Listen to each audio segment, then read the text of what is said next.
Hello, welcome. Welcome to the Lucky Hit Podcast, episode 88, on the 14th of September 2020. In case you're wondering what that jamming little tune was, that is from a game called Victory Heat Rally, which had a demo at the Sage Expo, which is just finished, I believe. But you can still grab the demo if you just Google Victory Heat Rally, I presume.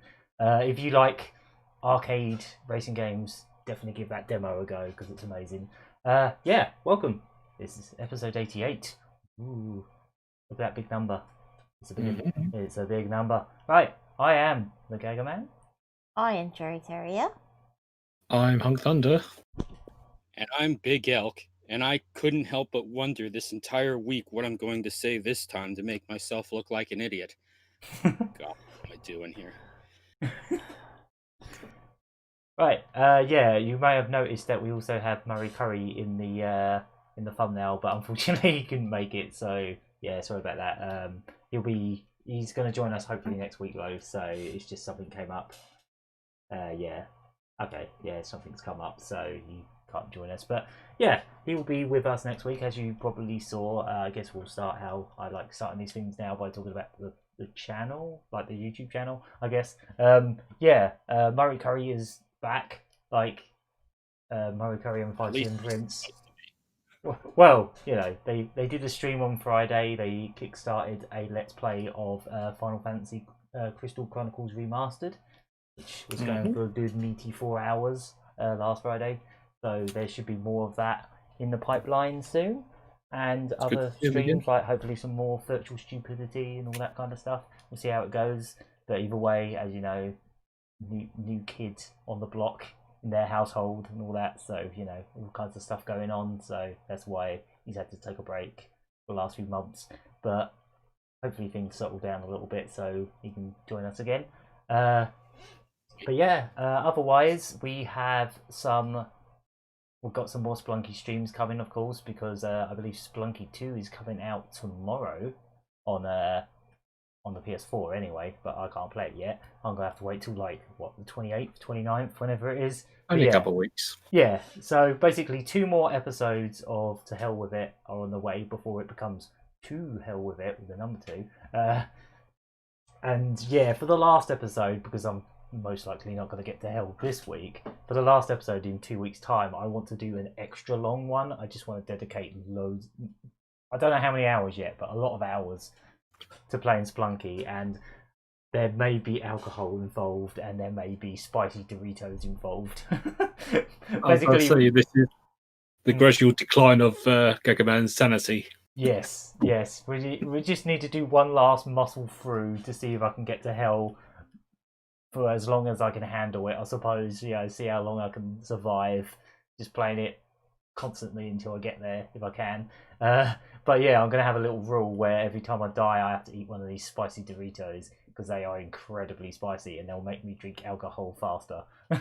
So it might just descend into madness. It might get even worse and worse as I go along. We'll see how it goes, I suppose. But yeah, that's basically I've got time off work coming up, so I'm allowed to do this. What you going to say, sorry? I was saying, what spicy Doritos are you eating for that stream? Spicy Doritos. Tangy cheese one, but extra hot. Yeah, they spicy nacho. I ate those this weekend. Yeah, they were amazing. Yeah, they are good, but they do set your tongue on fire a bit. But yeah, trying to think. I haven't really got anything else planned yet, but I do plan to do some more streams. Yeah, more regularly for the next few weeks, because I will have some time off. So yeah, there should be some more streams coming, maybe some more Amiga streams, all that kind of stuff. So yeah, I guess we shall go into what we've been playing. And I don't know who wants to go first. I suppose I could. Yeah, go for it. Keep it short and sweet as usual. And as usual, Animal Crossing was a daily thing, yes, again for me. Not a lot happening, so it's the usual, just digging rocks and selling everything I find on the beach. So, well, you for a second, I thought you said setting everything on fire. Or picking rocks in the hot sun. Yeah. It's not Breath of the Wild. You can't But just did set you? things But on did you fire. fight the law and did you win? See what you did there. Yeah. I am the law.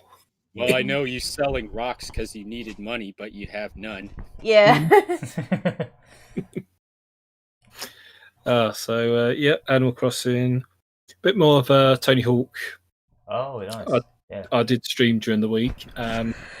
This time, to make sure I don't get any copyright strikes, which I didn't this week, I Ah, good. muted the music. Ah. Did you do what we suggested and just sort of like put MIDIs on, or? I wish I did, but yeah, Tony Hawk without the soundtrack is just it's not right. Yeah, it's like having Crazy Taxi without the soundtrack, or the wrong soundtrack. Or having constantly. or having something not the Offspring. Yeah, exactly. In that case, yeah. They got there eventually, but only on the mobile version. Yeah. Or like having Doom with no music, because that Yeah. happened too. Yeah. Was that the Mega Drive? Not Mega Drive. 32X. It was the Atari Jaguar version. That was it. The 32X version had music, it was just 32X version. awful. Yeah, it did have music, but it kind of makes you wish it didn't. What else? Played some pop music on. Well, basically, Konami are experimenting with a few of their rhythm games on their I recall this. EMU's website. Yeah, it was all in Japanese, but I knew what I was doing, so. I mean, most of the pop and music games are in Japanese, so if you played one, you kind of got a rough idea of how to fumble your way through the menus. Yeah, the weird thing was, for the first time ever, I've actually used my keyboard as the pop and controller. Ah, yeah. I mean, I got the hang of it in the end, but... So it was just like some of the letters, wasn't it? Like A, W, S, E, D, R. Yeah. Those letters, basically. Yeah, Makes sense. basically, your fingers don't have much space to move, and... Yeah, as long as you know where your fingers are on the keyboard, you're all right. I guess what you could do is you could get one of those, like, USB keyboards for, like, old people or something that have the giant buttons. Maybe get one of those. that might work. That would be a decent idea, yes. But to redeem myself, I actually went to Astro City in Southend, where there is an actual pop and music. They still got it. They got a new one. Oh, nice. Yeah. Is it a new game within the same cabinet, or? It is the late. Oh, I say the latest. It was the latest because obviously it's updated annually. Yeah. And yeah, we've now. Astro City now has the 2019 version. Nice. So get back in when I'm down that way again. So yeah, it's just as fun as I remember it, and definitely a lot better than using my keyboard. Yeah. You were streaming it on Discord, and the whole time all I could hear was keyboard type. It just sounded like you were typing to the music. But yeah, it looks alright though. I do hope this is a sign that Konami does want to do some more poppin' on consoles and computers and stuff, because I would love a Switch version that uses the touchscreen for like all the different notes. That would be my jam, because you know how much I've been obsessed with Taiko with touch controls, and I would absolutely adore to have like a pop and music game in the same vein. If Konami wants to do that, I will be very happy indeed. Yeah, if we can have Project Diva, Groove Coaster, and Taiko no Tatsujin on Switch, there's certainly room for pop and music. Definitely. It's just a shame it's owned by Konami. Yeah. Getting Konami to do anything is a chore. I mean, like, I've got Sight of Salvo, which is, I would say similar, but it's kind of like Voez. Touchscreen. What was the game called, sir? Voez. Voez. Oh, yes, I know the one, yeah. There's a few of them, isn't there? There's Voez, Demo, there's the one with all the classical musicians in it called Piano, something or other, Pianista, something like that. There's quite a few rhythm games on the Switch, actually. I just find a lot of them, they're digital, but they're really expensive. Yeah. They're digital only, and they're like £35. It's like, ooh. I have a lot real of big songs, so it's worth it. But at the same time, can I have them on the cart? yeah, the real big problem with that is if there's some sort of copyright dispute about the game, it'll instantly be taken off the eShop. I've seen that happen a couple times actually with a Oh. couple of different games. Sometimes they just go, "Oh, this is not available," and you're like, okay," and then Well, like a I couple want it. weeks later, it gets relisted Mhm. as if nothing ever happened. Yeah, I think that's about it for this week. I mean, I've got a few games in front of me. I've got Catherine Full Body Oh, for cool. Switch. Oh, nice. Yeah, because that was going cheap in Edge. game. Oh, was it? Yeah, How much was it? $29.99. Oh, it's not bad. Yeah, I mean, like, I think I paid like £3 for it on the PS3, but yeah, like a I digital was about to say copy, I but got yeah. it on Xbox Games with Gold years ago. Oh, nice. I enjoyed it then. So Yeah, I think I had it on PSN Plus, but then like a couple of years later, they just flogged it off digitally. It was so cheap; it was cheaper than the physical version. So I just went, Mhm. sod it, I'll have it. Edge. Mm. yeah.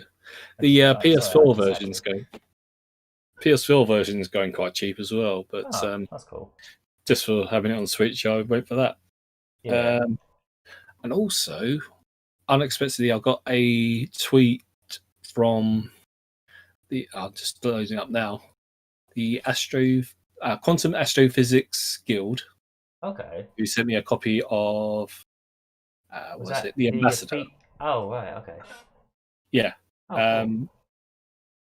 So they've asked me to stream their latest game called D-Leveled.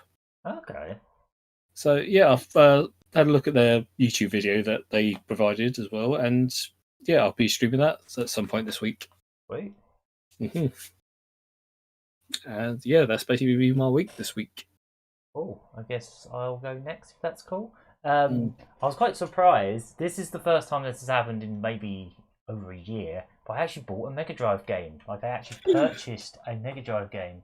CEX in the city near me, they actually had a boxed copy, no manual, but they had a boxed copy of Atomic Runner. But they had it priced as an unboxed one, so I got it for cheaper than it was supposed to be. Basically, I was like, "Oh, I'll have that for 12 quid." You know, like I'll have Atomic Runner for 12 quid because I've never really played it to much extent. I just kind of messed around with it for a few minutes on the EverDrive and stuff like that. I don't know what it is about owning an individual copy of a game that sort of forces you to play something more than if it's on an EverDrive or something. But yeah, I really dig this game. This game's great. I mean, I know I have the same issue. I think I might have talked about it once before. Whereas, as opposed to when you download ROMs, which anyone can do easily at any time, you sort of take the games for granted, especially when Exactly. Yeah, you when you've got a download massive them list. all at once. Yeah, But exactly. when you have to, when it's a little more difficult to get a hold of a game, no matter what that game is, you're much more likely to appreciate it. Exactly. Yeah, that's how I've. And yeah, there's something about the Mega Drive. I don't know why, but I'm always like, there's games that I didn't. I just can't believe I've never owned this. To be honest, like it's just never come up in my travels. Like I never picked it up back in the day when you used to be able to buy these kind of games for next to nothing at boot sales and stuff. It just never crossed my path. But I really wish it did because damn, this game is fun. It's hard. It's hard as hell, but oh, I love it. It's a cool game, isn't it? It is super cool. It's like a scrolling. It's like a on rails platformer stroke shooter. You get all different kinds of weapons. You can jump on creatures' heads, and you can sort of turn round and sort of walk backwards through the level as well. He's got this really great little animation when he's walking, sort of like running backwards or atomic running backwards. I don't know. Yeah, and it's a port of an arcade game, but it's one of those Mega Drive games where they've just completely redone all the graphics, all the music, just made it look so much nicer than the arcade version. If you actually like compare I just assumed this was what the arcade game looked like, but then I actually looked up the arcade version, and wow, it's so much better on the Mega Drive. Like apparently there was a cancelled, but like the prototype was released Saturn port of the arcade game, but it was just a straight port, so it was just the arcade game. So like I'd say this is a much better version of the game. Yeah, next time I do a Mega Drive stream of some kind, I'm definitely going to play a bit of this on it because it's just rad. gorgeous graphics. It's that era of Mega Drive that I just really like. You know, all the early '90s shooters and stuff like Musha. You know, like 91, 92, Toaplan, all that kind of stuff. It's one of those kind of games. It's by Data East. So yeah, just really dig that. Played a bit of that in the week. I've been playing loads more of that.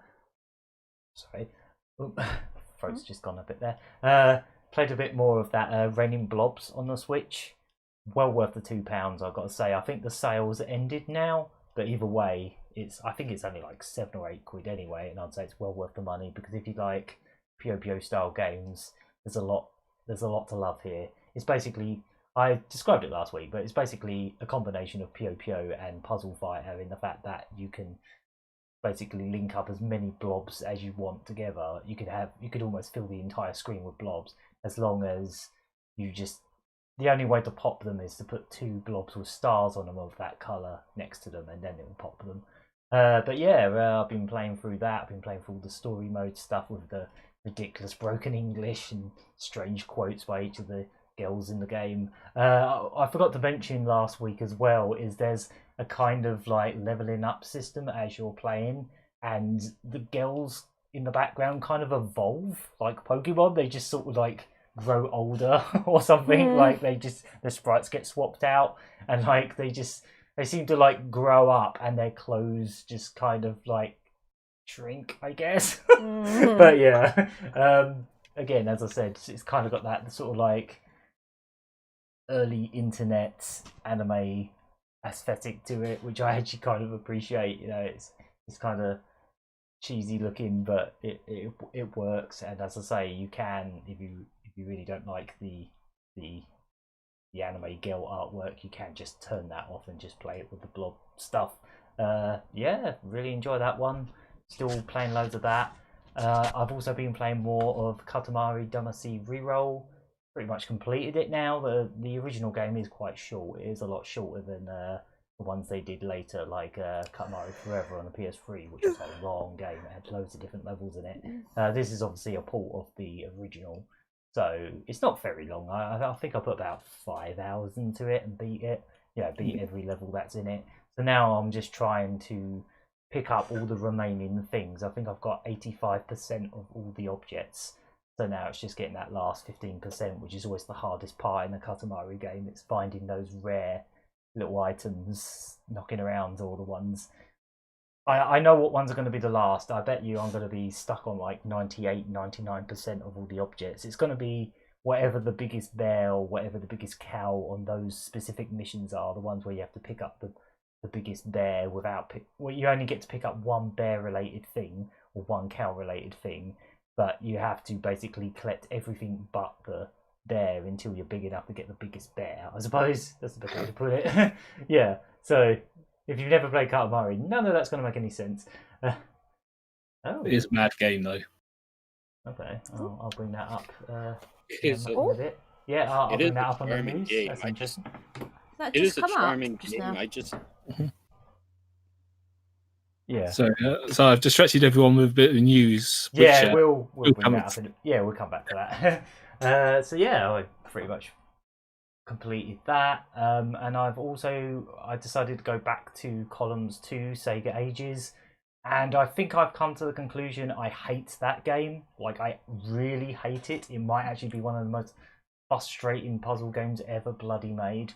Like, as much as I love the original Columns, I just don't know what happened here. I just feel like this one is evil and cruel, and I literally wasted over an hour on one level that I just can't beat because it literally starts practically at the top of the screen, and even if you save state your way to the bottom, it will just give you a cut, and you just need one colour to clear the flash column thing that you need to get rid of. They just won't give you that colour for like 30 turns, and then the screen will fill up again, and it's just designed to just suck money out of you. You know, it's an arcade game, but like, it really is just designed to just actively destroy you within seconds, and it's just not fun. It's maybe like one of the least fun puzzle games I've ever played in my life.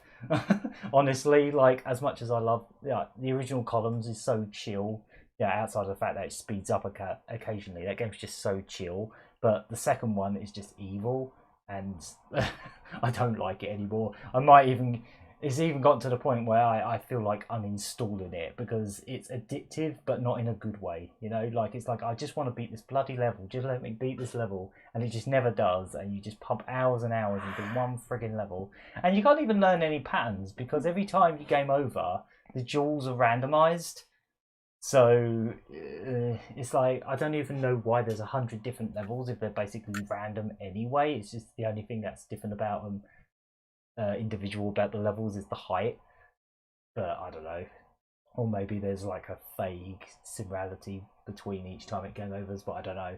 But either way, can they just delete it from the Astro City Mini? They don't even have to replace it with any other games. It's already got two other Columns games on it. Just get rid of that one. It doesn't help that the music is horrible. Like Columns 1's soundtrack is so absolutely lovely. Like it's one of my favourite old Mega Drive soundtracks. But the second one is just the most annoying, obnoxious, bloody twangy music. And every time you get anywhere near the top of the street, the screen, it's just got this really aggravating, repetitive music. It's just, I can't.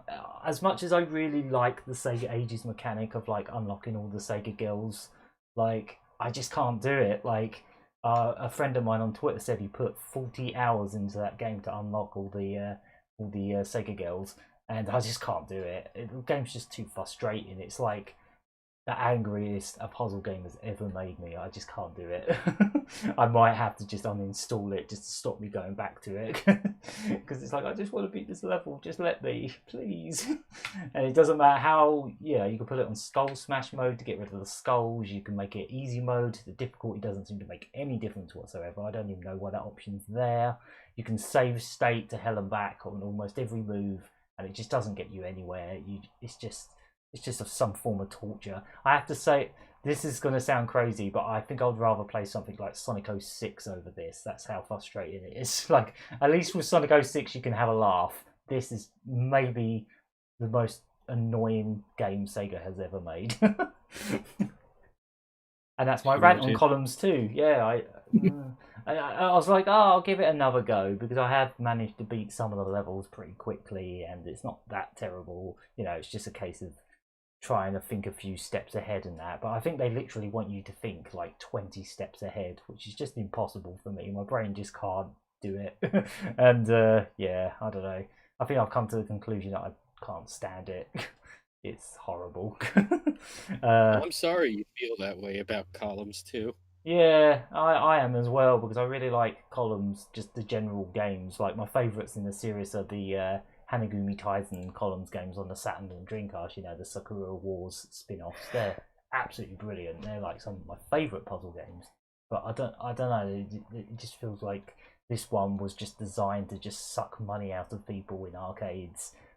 And I don't even know why anyone in an arcade back in 91 or whenever this came out would even bother playing this for more than 2 minutes, to see that it's deliberately just screwing you over.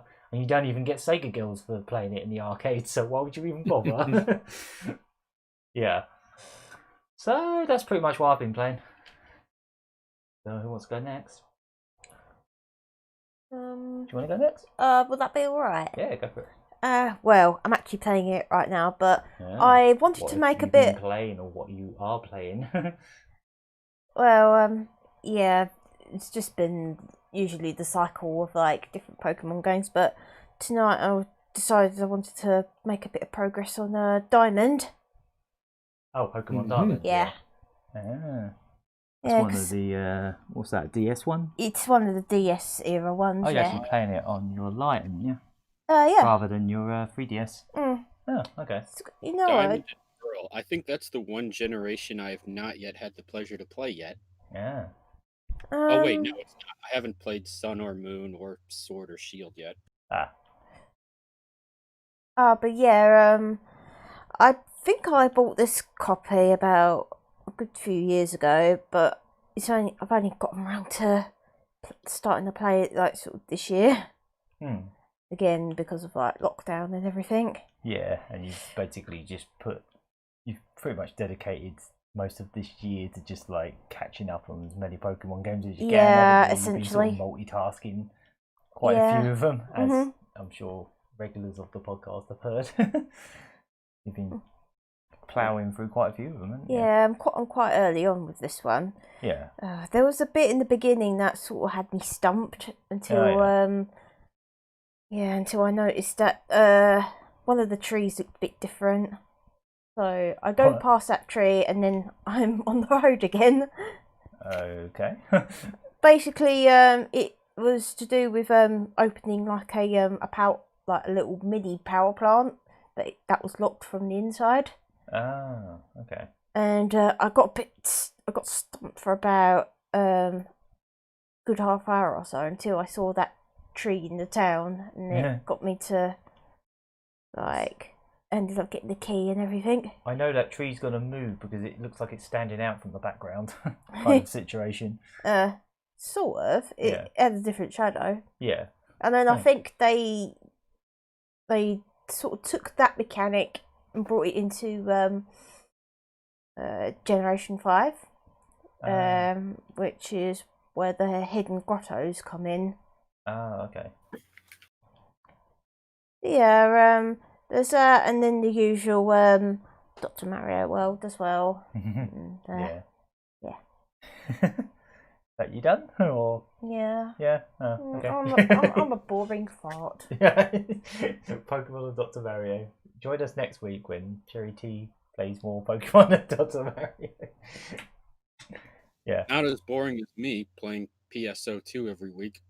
Except this week, I actually made time for even more games. Oh, cool. For one, I turned on my TurboGrafx 16 Mini for the first time in, I think, 2 months. Oh, nice. Yep. So I played some more of Newtopia because I'm really committed to beating that game. Oh, nice. Yeah, I beat the first dungeon. I found the second dungeon. I just haven't beaten it yet. But the game's actually, I'm finding it to be a little easier than I thought it would be. At least after the first dungeon, things go a lot smoother than, say, the original Legend of Zelda. And I think part of that is just because that Newtopia gives you a compass that points you in the direction of the next dungeon you're supposed to go to. Oh, that's handy. And it only points in 8 directions, and sometimes you'll have to go in circles to find a roundabout way to find the entrance. But if you smart, you'll piece everything together eventually. Oh, useful. Yeah. Plus, completely lost. Plus, if you played the original Legend of Zelda, you'll immediately assume when you see a bunch of rocks in the field that you got to push one of them and it unlocks a secret, which is also the case with Newtopia.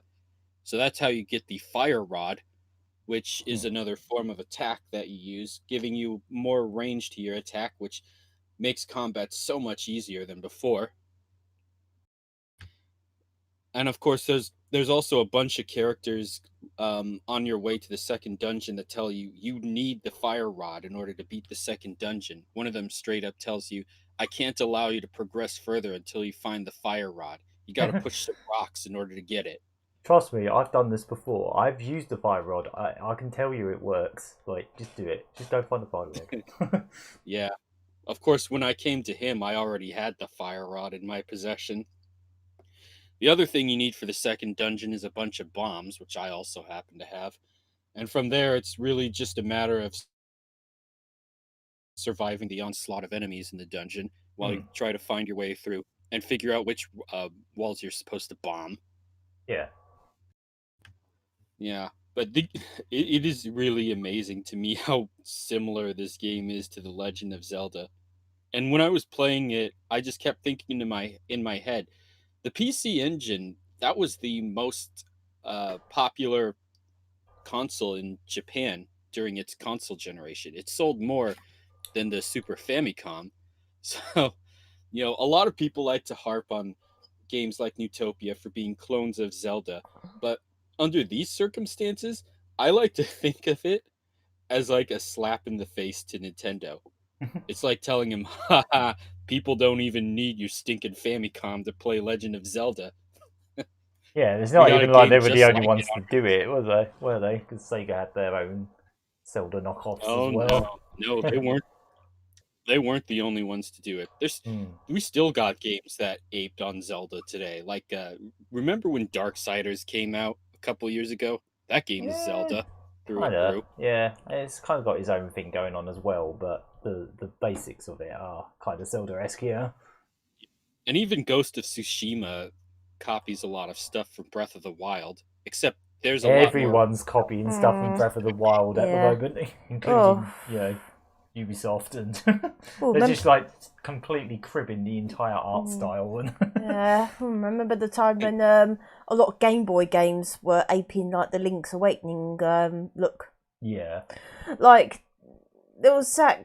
It was like a game for like this animated film called Quest for Camelot. That was basically a Zelda clone. Yeah. Oh god. There's also like an Animorphs game on the Game Boy Color that's basically. Oh no, that's more. No, that was the Pokemon one. We talked about this one before, but yeah. Oh, that's true. Yeah.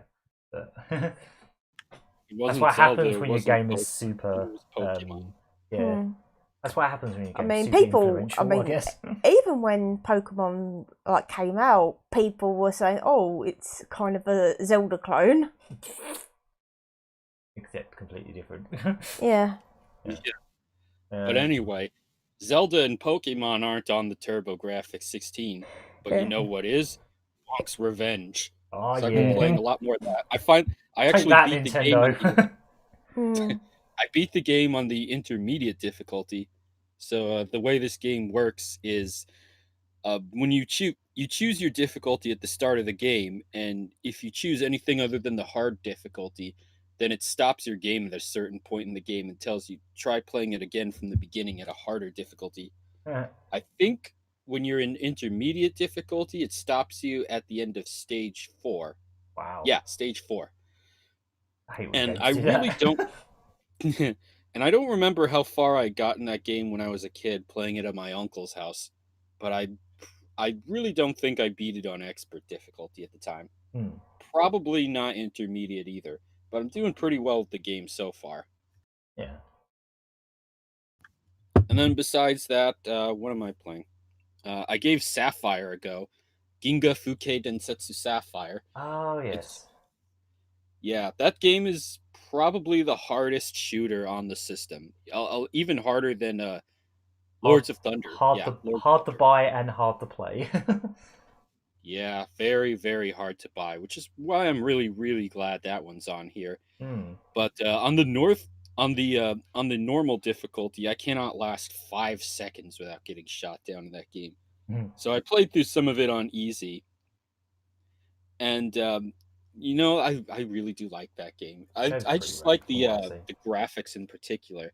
Like it, I kept thinking when I was playing it, this looks like something that I would have expected from the Neo Geo. Wow. Kind of. That's high praise. Or the Neo I Geo. said that like that. I'm sorry, I didn't even hear what you said. I just said that's high praise, but I said it in a weird way. I said it in a weird way? Oh, I said it in a weird way. Move on.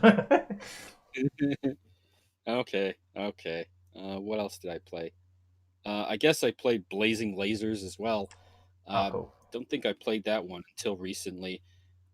It's kind of interesting how similar that game is to the Aleste series. And I think Blazing Lasers was also made by Compile. I think it was, yeah. Yeah, that was Compile, yes. Cool. Who also made Seidei Senshi Spriggan, which I played a while ago. That game's super Musha. Like Aleste. It's very super Aleste.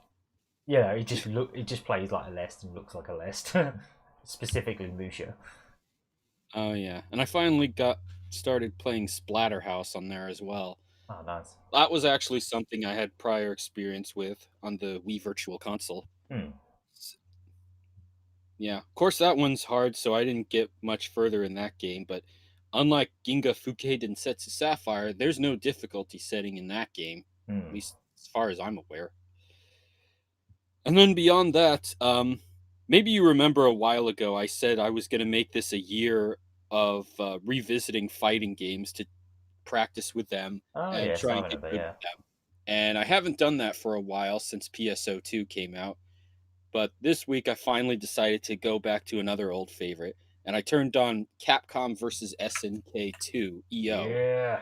on the Nintendo GameCube. One of the best fighting games ever bloody made. Mhm. Love that bloody game. Not so And much I the remember- GameCube one. I never played it on GameCube, but I've got it on Dreamcast. But yeah. Oh yeah, the GameCube version is the one that I grew up with. Hmm. Some of you might remember during the podcast that we did on the Neo Geo's 30th anniversary. I mentioned that I first got into SNK after playing Capcom versus SNK 2.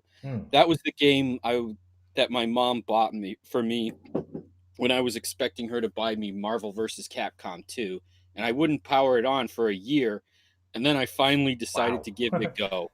You had a copy of one of the best fighting games ever made sitting on your lap for a whole year, and you were like, okay, I'll put it on. Yeah, but I didn't know how good it was until then. I was just mad because it wasn't Marvel vs. Capcom 2. I mean, that's not And at on the the time, I GameCube didn't know anyway. Yeah, and at the time I didn't know who SNK was or why I should care about them. Yeah. But the game sure convinced me. Hmm. Of course, being the I had the same GameCube, experience with the first one on the Dreamcast. That was my exposure to SNK in a way. I knew of SNK games, but I'd never played them until that point. well, I do actually have the first Capcom vs. SNK, but I've not been able to play it because that's when my Dreamcast disc laser started failing on me. Oh, yeah. I bought the game last year, never Oh, got to really? play it once yet. Ah. But going back to Capcom versus SNK 2, yeah, being the GameCube game, I did have to put up with the GameCube controller to play this, which I do love the GameCube controller, but it's absolutely not suited to technical 2D fighting games like this one. Ooh. That's why they I put made- that easy mode in, wasn't there? There was like a thing where you could just wiggle the C stick to do special moves and stuff like that. That's right. The Yeah. GameCubeism mode, or GCism. And the Yeah. way it works is you can't even control your character with the D-pad in that mode. You have to Ah. use the analog stick. Really? Ooh. Yep. They've also simplified the standard attack buttons so that I believe it's A is for punch and B is for kick, and you just tap them over and over to do combos. Huh. And then you use the C stick for your special moves and your mighty combos. Hmm. You have to tilt it in a certain direction in order to use them. So you have to So it's memorize kind of which Smash direct. Brothers. So you have to memorize which direction corresponds to which attack. Yeah. Because But there's a whole yeah. this isn't like Smash Brothers where it's just 3 attacks Okay. corresponding to up, down, or left and right. No, there's a lot of diagonals in there, and the characters have a lot of special moves for you to memorize. Cool. Of course, I made this work when I was a teenager playing this game because that's really all I had. I used to play it a lot with the GameCubeism mode at first because I wasn't very experienced with those kind of games. Yeah. This was really the first fighting game resembling anything from Capcom or SNK that my parents had ever bought me. So I wasn't at the time. I wasn't really familiar with how the game worked or what those characters could do. Yeah. But yeah, after a while, I did go to the standard control mode, the ACism, where it's the 6 attacks, and you have to actually do the commands for each special move. Yeah. And I played that way this time too, but doing it this year actually made my hands hurt. Just kind of having to wrestle around the GameCube controller because of the odd button placements, which they work for most other games, not a game like this. Yeah. GameCube controller feels like it was made for a specific styles of games, and then certain games just don't work on it. Yeah. And I don't remember my hands hurting when I was a kid. Maybe I had smaller hands at the time. I don't know. But, the game is just so much fun. And I spent most of my time in the training mode because there's a lot of characters who don't typically appear in most other games so it's difficult for me to remember how most of them work. Yeah. So, like, there's Maki, who actually came from Final Fight 2 on the Super Nintendo. Yeah. So she was a great character There's to some play really as. cool picks in this. Like they got Eagle from Street Fighter 1 in there, and all these That's like, right, really Eagle. obscure picks. They got a guy from Rival Schools in there. Kyosuke from rival schools. Mm-hmm. And they did some amazing sprite work for a lot of the characters too. Capcom did all new sprite sets for all the SNK characters except for Rock Howard, oddly. I noticed playing the game that they just recycled Rock's sprites from Garo Mark of the Wolves. Sure. And I'm guessing they must have figured that Garo was such a beautiful game, Capcom probably couldn't top it. That's interesting. I didn't realise that. I assume they at the very least drew over the sprite, because obviously the animation, there isn't as many frames of animation in SNK2, but kind of like how they've got like the Third Strike version of Chun-Li in there, but she's got less frames of animation because obviously it would look really out of place otherwise. They are using Chun-Li's sprites from Third Strike as well.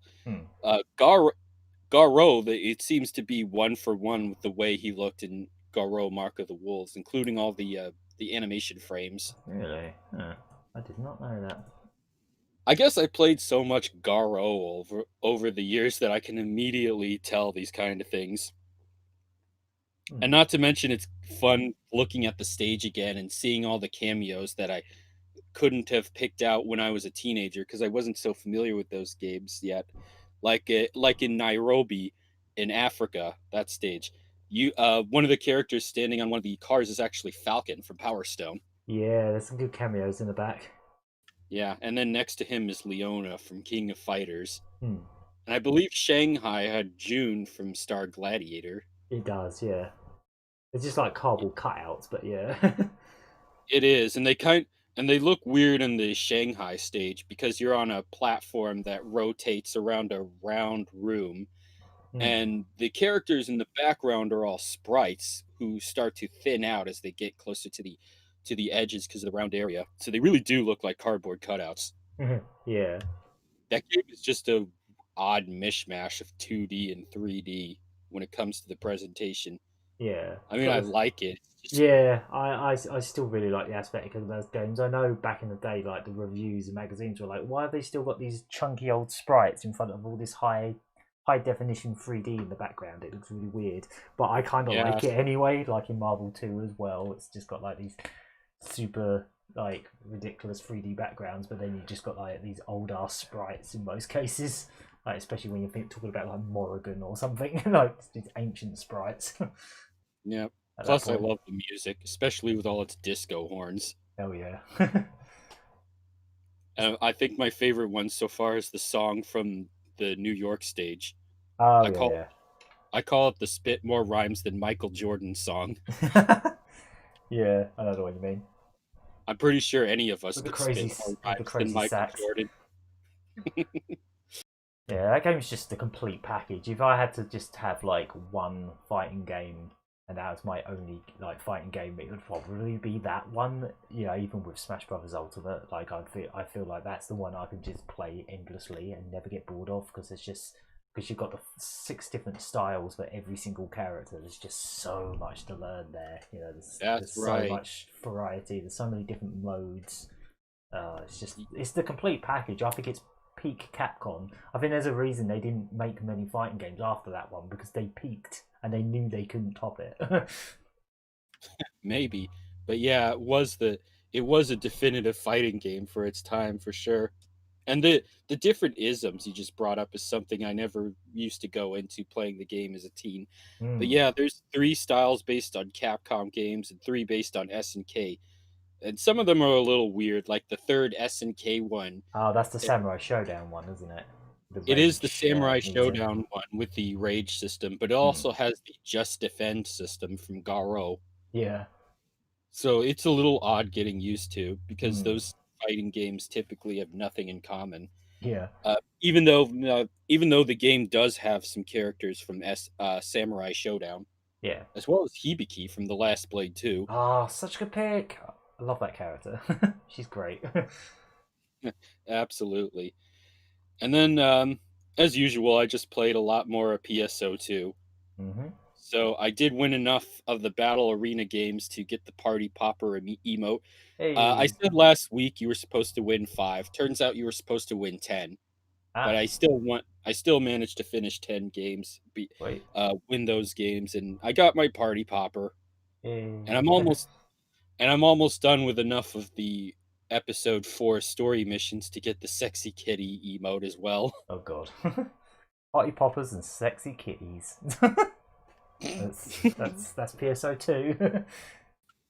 And I also noticed during the story mode that there actually is a bit of crossover with PSO2, the anime series. Yeah, I think I remember you talking about that, yeah. Yeah, I thought they didn't have much in common. Turns out it does not actually repeat the story of PSO2, the animation. That much is true. It's a completely separate story. But there are 2 characters from PSO2, the animation, who appear in the story mode. They don't appear often. One of them doesn't appear in it at all. He's just in the shopping area where he has a bunch of client orders for you, which are quests. And then by doing them, you get to summon him as a partner when you're on quests by yourself. Yeah. That's Itsuki. He's the main character of PSO2, the animation. The other one, not so important in the story, but she appears every so often now and then. And I forget what I was going to talk about. Oh, yeah. I wanted to mention the mission passes, just to let you know what those are about. So, just like in Fortnite and in Ninjala, you do have season passes in PSO2. Yeah. And I'm bringing this up because I finally signed up with a gold mission pass in order to get the premium items coming from that. Yeah. So there are free items that you can still have if you don't pay for the gold pass. But when you do sign up, whether it's free or not, you have a bunch of missions that you have to play through all the time in order to earn stars, which raise your rank in the mission pass. You have 5 missions which reset daily, which are usually stuff like use a booster item or have a drink. A drink gives you stat boosts for right before any quest, or like pass a mission on super hard difficulty or higher. And then the weekly missions, there's a lot more of those, and some of them will get you a lot more stars than the daily missions. So some of the ones I have this week, for example, include stuff like defeat 5 Rappies, defeat 90. Yeah, the Rappies. You know what those are. Yeah, the little chick things. Yeah. Yeah, that's right. Usually they show up randomly in some stages. They show up a lot more during events, usually wearing a certain costume, where they'll drop certain seasonal items. And they always there's always Arcs Rappies that show up every PSO2 day, which is the 2nd or the 22nd of every month. So... Okay. Yeah. Yeah. Yeah, that's about it regarding PSO2. Cool. And the games I played this week. Cool. Alright, I think that's all of us, I believe. Yeah. Yeah. Okay, right. I guess we shall move on to the news. Bing bong, bing bong. Okay, this is the thing that Andrew just linked us to. It just kind of came out of nowhere. This is kind of cute. There's not much to show, but it's just a thing. There's going to be Cuphead toys in a kids' meal at Arby's in America. Oh, that's I did not know Arby's. Yeah, this literally just got revealed. There's a nice little gif. There's this really funny little gif where like Cuphead's like drinking this cup, and he's like, "Oh no, you're drinking from me!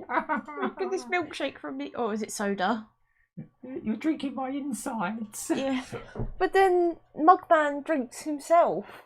Yeah, that's true. That's even weirder. Is he drinking his brains? Like, or like some kind of bodily fluid. Unfortunately, there's no pictures of the toys yet. It just says that they're doing this. So yeah, Cuphead toys. They can get in a Happy Meal. Well, not a Happy Meal, but a meal that's like a Happy Meal in a different restaurant, I guess. I'm not surprised it's Arby's, because Arby's are known for doing like loads of stuff on their Twitter feed involving game stuff, don't they? Yeah. So yeah, I'm not surprised they've gotten into an agreement with that, because I wouldn't be surprised if Arby's already did some kind of cardboard cutout collage thing of Cuphead at some point. Oh yeah, they did. They have done stuff like that in the past, so that's probably how this came about.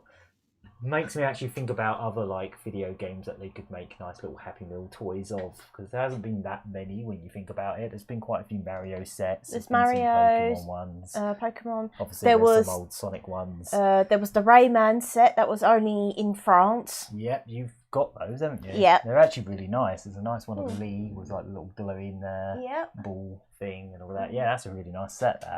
They're actually quite chunky toys as well.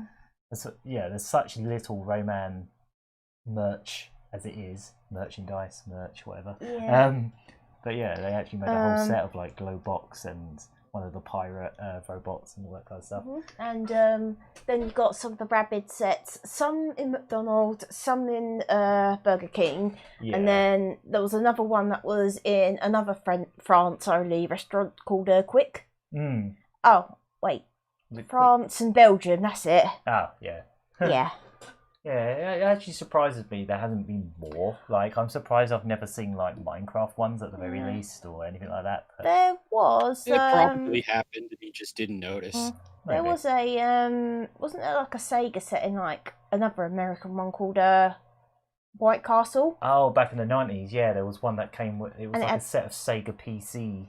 Yeah, toys, and there was one an of them was Echo the Dolphin. There was a Bug toy. Yeah, I think. that's what I'm thinking. Yeah, and then there was like a Sonic and a Knuckles. I think something else. Yep, but I can't that remember. did happen once. And McDonald's had at least 2 Sonic promotions in the past. Oh, they've done the first one, as a matter of fact, was immediately responsible for splitting Sonic 3 into 2 parts. With the second one being Sonic and Knuckles, actually. Yeah, of course. Yeah, because they wanted to make sure Sonic 3 was out in time for that promotion, which was weird because in the UK they released that set almost 2 years, like a year and a half later, long after Sonic and Knuckles came out, and they just took the Sonic 3 branding off it. They just called it a Sonic the Hedgehog set, so they weren't so concerned when it came to the UK. Yeah, I suppose so. And I guess they just didn't find the McDonald's promotion as important in the UK, I suppose. But yeah. I still really want to get the Japanese version of the Robotnik toy from that set, because they got the set, I think, like 2 years later. But they actually changed the sculpt of the Robotnik toy, so it looks like the Japanese game version of Dr. Eggman. So I really want to get that toy. It's really nice. But yeah. Good luck. Yeah, good luck finding that. There's not much to say about that other than that it exists. Yeah, essentially at this point. Yeah, we don't have Arby's in the UK, unfortunately. Nah. We had a few like years and years ago. Oh, really? Yeah. It's a bit like we had Taco Bell up in like the West End of London. Just one restaurant just to see how well it received over here, but that got shut down, and then somehow it was revived, and it's actually doing quite well now. Yeah, I know Taco Bell has expanded, because I remember there were only about 3 branches, and now there's one in Nottingham. Taco Bell in the UK is actually not too bad. Yeah, we've been there a couple of times. We've got one in the city, haven't we? Yeah. I think it's still there anyway. Yeah. Yeah. But I don't know, if any, hopefully it wouldn't be too expensive to get hold of like Cuphead toys from like Arby's. I don't know. Yeah, we'll see how it goes. You know, what with American shipping. Yeah, we'll see if there's some way of getting them. Moving on. There isn't loads this week, but there is a few nice little things. I think the biggest one for me, this one that is pretty exciting, is because I was literally talking about this studio last week. I was talking about Wild Guns Reloaded. So the studio, I think they go by the name Tengo Project, and they basically work for Natsume, Atari, whatever they want to call themselves nowadays, Natsume. They made Wild Guns Reloaded, and they also made Ninja Warriors or Ninja Saviors, whatever you want to call it. And yeah, last week I was literally saying, I can't wait till they put out something else. I can't wait to see what they do next. Literally the day later, they gave us exactly that. Yeah. I'm going to pop this one up on the stream real quick. I'm just going to put the trailer up. It's the other lucky hit curse that struck again. Yeah. Yeah. Day after podcast, something. You can see the screenshots underneath, but basically, yeah, I don't want to spoil exactly what it is straight away because they show in here just this cool little bit where it's like, hey, we did Ninja Warriors once again, and that. But yeah, I'm so happy about this. It's friggin' Pocky and Rocky, or Kiki Kai Kai. You know, the old Taito top-down shooter type thingy. I'm so happy for this. So glad they're making this. I'm twice as happy as you are about this. Are you? Well, I'm twice as I'm 4 times happier than you are. I'm super happy. 6 times. I'm 6 times as happy. Damn it.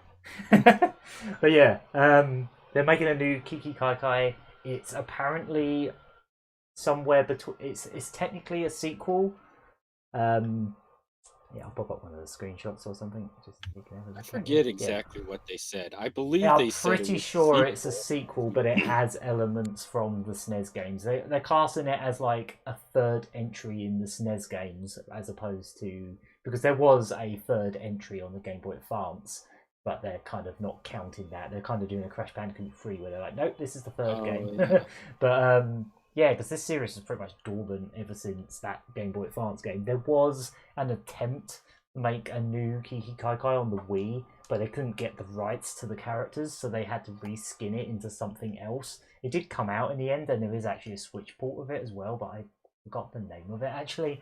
But it's Heavenly Guardian. That's the one. Yeah, it was like This was also one of the few PlayStation 2 games that Sony released on the PlayStation 3. Yes. Not the PS4, the PS3. Yeah. I remember it coming out on the Wii in America, I believe. And yeah, there is actually a eShop port on the Switch as well. Yeah, I was going to say that. It is. I just remembered. It's also on the Switch, but by a different name. Yeah. It's confusing. It's almost Wonder Boy confusing, but it is basically just a reskin. It's the same style of gameplay as this game, but oh my god, I'm so glad this studio is the one doing it as well. Because their remakes and ports, well, you know, their remakes have just been like some of the best made ever, in my opinion. Like, they basically take these old SNES games and they make them look how you remember them, but not necessarily how they actually looked. Like, they just up the animation, they up the detail in all the sprites, but they still play perfectly. They just really know how to make good remakes. And yeah, apparently this one is technically a sequel, so that makes me very happy. But I'm also happy that we're just getting a new Pocky and Rocky at all, because like the original games are impossible to own now. Like the SNES games are worth a fortune no matter what region you go for. Yeah. Yeah, of course, since this is a sequel, it can't replace any of the ones on the Super Nintendo. Of course not. But it's still nice to have a game that's very much like that. Yeah, I'm just ecstatic about this. I just want to bring up this random thing that was in with the European SNES version, which is worth like £200. I think I saw it in CEX in the city. I think it was last year, and it was about £180. But I love how it's got this on the cover. It's like free copy of Manga Mania magazine and win manga videos. I love that because I used to read that magazine. I was obsessed with that magazine for a while. That is so neat. That is really cool. Also, that's a bargain compared to what it costs to get the English. The American version of the game. And the Japanese version is also worth a fortune now, like the second one and the first one. This is the same Manga Entertainment that brought us Ghost in the Shell. Yeah, they had a long-running magazine in the UK, and it was absolutely brilliant. And the Street Fighter 2 animated movie. Yep. That was but yeah, they basically had a magazine that was running for, I think it must have been going for like 6 or 7 years. But in the earlier issues, they straight up just printed whole chapters of Akira and all kinds of other manga within the pages. So that's how I read the entirety of Akira originally, is through that magazine rather than the actual the graphic novel books. So that was cool. Akira was them too. I didn't even know they had a magazine. Yeah, I'm pretty sure it was just like a UK thing, but I just thought it was really cute that that's on the SNES on the SNES box. But oh my god, look at this!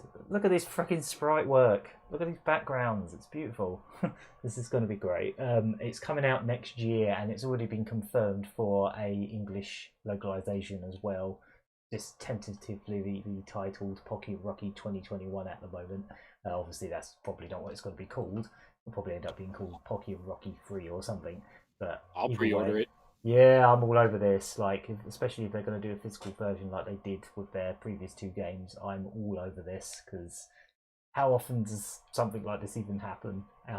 Like, they've already revived both Wild Guns and Ninja Warriors, and now they're doing it with Pocky and Rocky. I'm glad they're doing something a bit different this time. They're doing like a cuter game.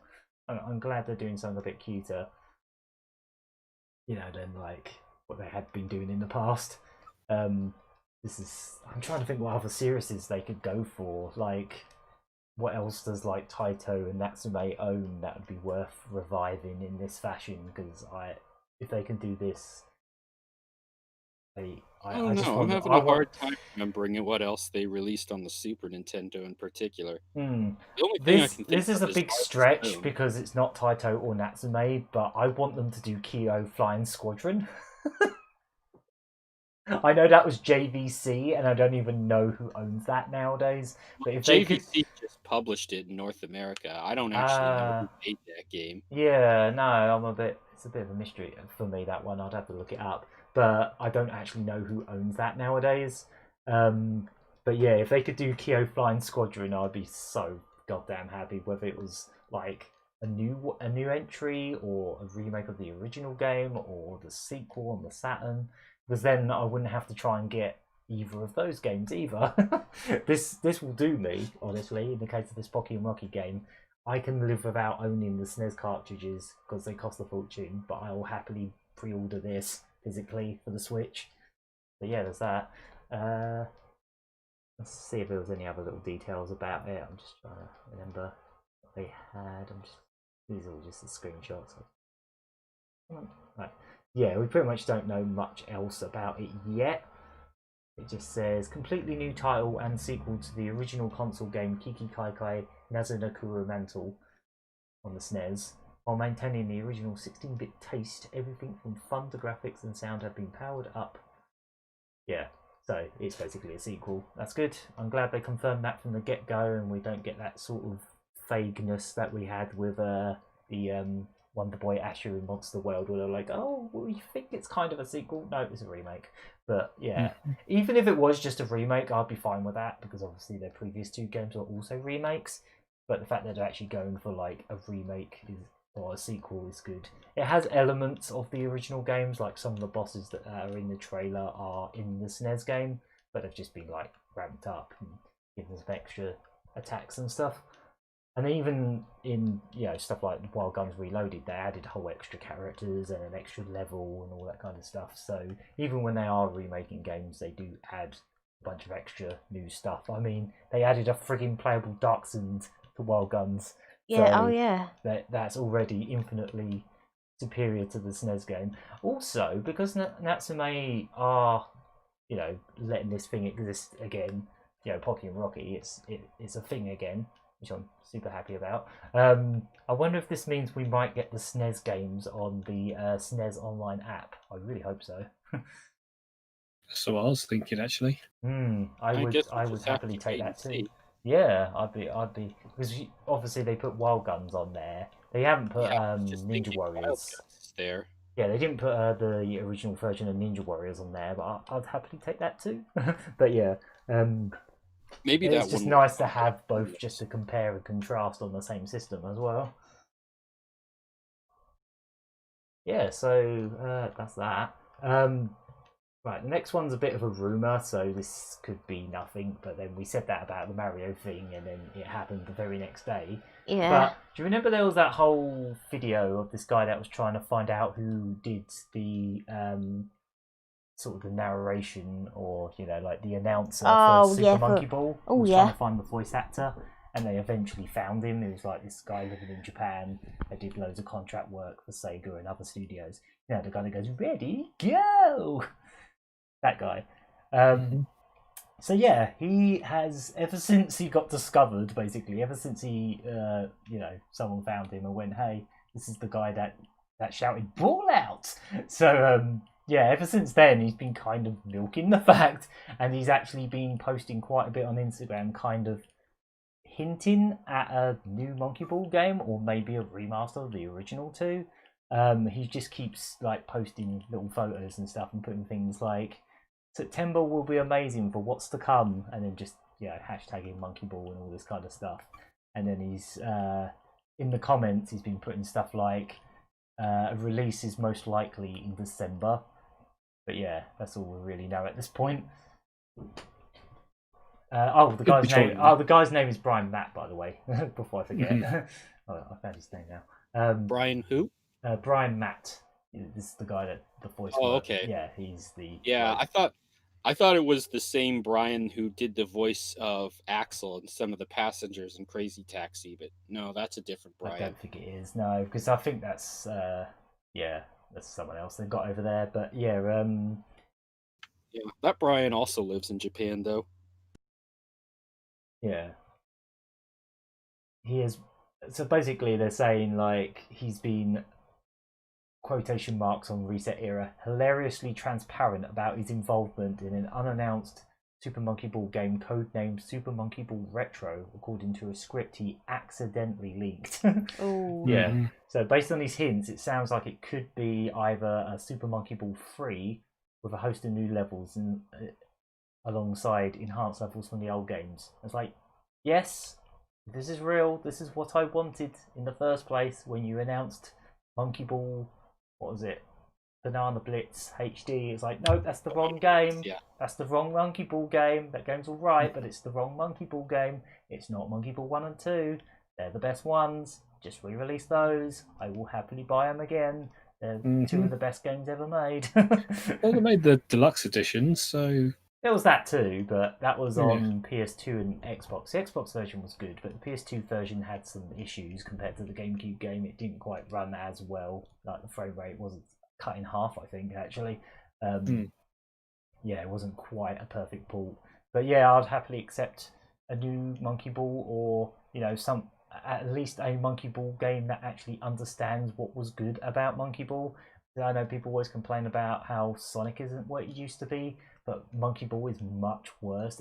They never ever got back to what made those first two games great. Like, they just completely misunderstood it. Obviously, the guys that made the original two Monkey Ball games went on to make Yakuza and all that kind of stuff, and they haven't been involved with Monkey Ball ever since, and it really shows, because whoever's been in charge of the games since just doesn't get it. Like, they've been far too easy, far too bland. All the levels are pretty much the same. There's very little, it's all very copy paste. Whereas the original games, like, every single level was a unique design and shape. Almost every single level had something unique going for it. Like, there were literally levels where you had like this massive hammer that would whack you into the exit, and then there'll be a level that's just made of a GameCube and you're just rolling around the GameCube. And there was just like every single level had some kind of unique spin on things, literal spin on things. And yeah, I don't know, the more recent games, or pretty much every game since Banana Blitz, just wasn't the same, and I really hope this is true. There's even rumblings that what's his name, the guy that directs the Yakuza games, he might actually be involved with this one. Toshihiro Nagoshi, you mean? Yeah, that guy. Yeah, him. Because obviously he was the director of the original two, and yeah, he's been working on like Yakuza ever since. So yeah, it'd be nice to, if he's definitely coming back, that would be fantastic. It would be great. Of course, I don't really have much experience with Monkey Ball. The only ones I remember playing were the ones on mobile devices, and I thought those were really good, actually. Yeah, they're not bad from what I played. The DS one was okay. I did play the original arcade game. I forgot about that. Yeah, I think the original, the first one on the GameCube is basically an enhanced port of the arcade game. So you have. It does have a lot of content from the arcade game. It's not exactly the same, but it does take a lot of stuff from it. Yeah, so I still haven't picked up a copy of Banana Blitz HD. I still intend to. I'm just waiting for it to be a bit cheaper because, like as I say, I do have a bit of a fun memory related to that game. How I essentially got that game for free before I even got the Wii because I did a little survey for Sega over the phone, and they were like, "Oh, what game from this list would you like us to send you for doing this little survey?" And I was like, "Oh, really? Okay. I guess I'll have the Wii game because I'm planning to get a Wii." And yeah, they sent me a copy of that almost straight away, and I was basically sitting on it for months until I could finally get a Wii. You know, once they finally got back in stock in Argus or wherever it was I bought it from. Yeah, that's my like little fun memory related to Monkey Ball. Even if it's not the best game, it's still the third best game in the series because everything after that was just downhill and downhill. And I think for me the worst one was probably the 3DS one because I literally beat that in less than an hour. It was like every single level was like the first world of any other game. It was so friggin' easy. Like it was. There's so. Have you ever played a game that's so easy it's frustrating? Like, like it never ever gets harder. Like it doesn't even try to challenge you in any way, and you're just like, ugh. I remember playing games like those, but I don't remember exactly what the games were. For me, Probably because they were so unmemorable. exactly, yeah. For me, it's Super Monkey Ball 3D on the 3DS, and also the 3DS and Wii versions of Buster Move had the same issue where they've just taken what was a great puzzle game and just made it dumb easy and just give you all these weapons that just blow up the whole board, which completely defeats the point. Like it's just like, oh, here's a bomb that just blows everything up. You win. And it's just a win button. And you're like, okay, this is redundant. I have heard from people about how they phoned those two games in. Yeah, the Wii one really just like you could just blast through it without even thinking. It was absolutely mindless and just boring. Yeah, I say Star Fox 64 was or Lilac Wars as it was known over here was so easy it was frustrating, and basically I completed it within a couple of hours. Okay, we got a little. Just wanted to mention we got a little comment in the live chat just saying, "What do you think about the prices of the next gen consoles?" We sort of went into this last week in the terms of like the Xbox Series X. That thing is crazy cheap. Like, holy crap, that thing is like cheaper than a Switch in some cases. You know, like I think it is actually cheaper than a Switch. It's like £250, isn't it? Yep. And most people don't have 4K TVs yet, so I feel like that system's going to be a good compromise. Even I don't like the fact that it doesn't have a disc drive, but in the terms of like the PS5, we don't know the price yet, unless something's happened since we started when we went live. I don't know. I think it's on Wednesday we actually find out. Yes, I really hope that is the case because there is going to be a Sony PlayStation 5 conference, and we will be doing Assault or Hyper that. So here's hoping they finally give us the friggin' release date because that's what we've been waiting for, just to see how it compares with the Xbox, which seems to be quite reasonable, honestly. Like for a next gen console, they've actually kind of got it. Apparently, they're selling it at a loss, and I'm not friggin' surprised because it is stupidly cheap. Compared to like this generation, which I felt like the prices never came down and they were always like a lot. Okay, so Robinson's in the chat saying I'm going to get the Xbox for the £250 Xbox. I presume he means Series S. I'm lucky I've got a 4K TV and want to get my channel back up and gaming again. Okay, cool. Yeah, I guess we'll find out more about that on Wednesday, and we'll probably talk about it on the next podcast. Yeah. Yeah, it should be fun. I just hope that Brian guy doesn't end up breaking any NDA agreements he has with Sega. Oh, right, yeah. There's some pretty big rumors around that Sony PlayStation 5 showcase on Wednesday. Probably not much point mentioning them here. Yeah, that's a really good point. Next gen is technically cheaper than the current gen. In a way, yeah. If you count the cheapest model of the Xbox Series to like, I don't know, you can get Xbox Ones really cheap now, especially the the Xbox Original. One, the digital only one that was dirt cheap at one point. But yeah, That's cool. Right, another weird little bit of news.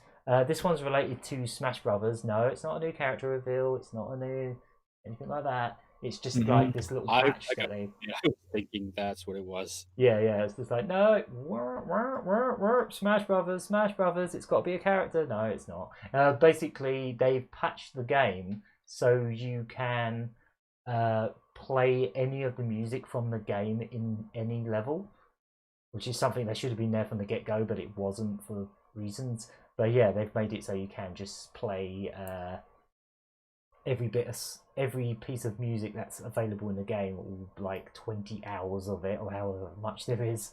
You can just play it in any level you want. I thought they only did that for the Battlefield stages when they released that small Battlefield stage. That was the case, but now it's any. Yeah, basically you can play any song in any level. The reason this is newsworthy, I suppose, is because they actually had to they had to get permission from every single IP holder to do this. Even all the songs are already in the game. They had to recontact every single IP holder of every single franchise involved to get permission to do this, to basically mix the songs with other it's such a mess, isn't it? When you think about it, they actually had to renegotiate all this stuff just so they could play the music that's already in the game elsewhere in the game. Legal rights for music is such a bitch, isn't it? Yeah, it really is. I can't see this game ever getting re-released, because there's just so many hell no. pies. No. There's so many fingers in pies in this frigging game. Like nothing's ever gonna compare to this game when it comes to just mishmash. When you think of all the bee costumes, you've got to think of all the random little cameos and the assist trophies. You've got Bomberman in there. You've got all kinds of stuff, and you start getting into the spirits, and there's like all these random. You've got freaking Fallout in there in some capacity. You've got Undertale in there. You've got basically anything you can think of has almost anything you can think of has appeared in this frigging game. But yeah, the fact it's such a miracle. I feel like we don't appreciate it nearly as much as we should.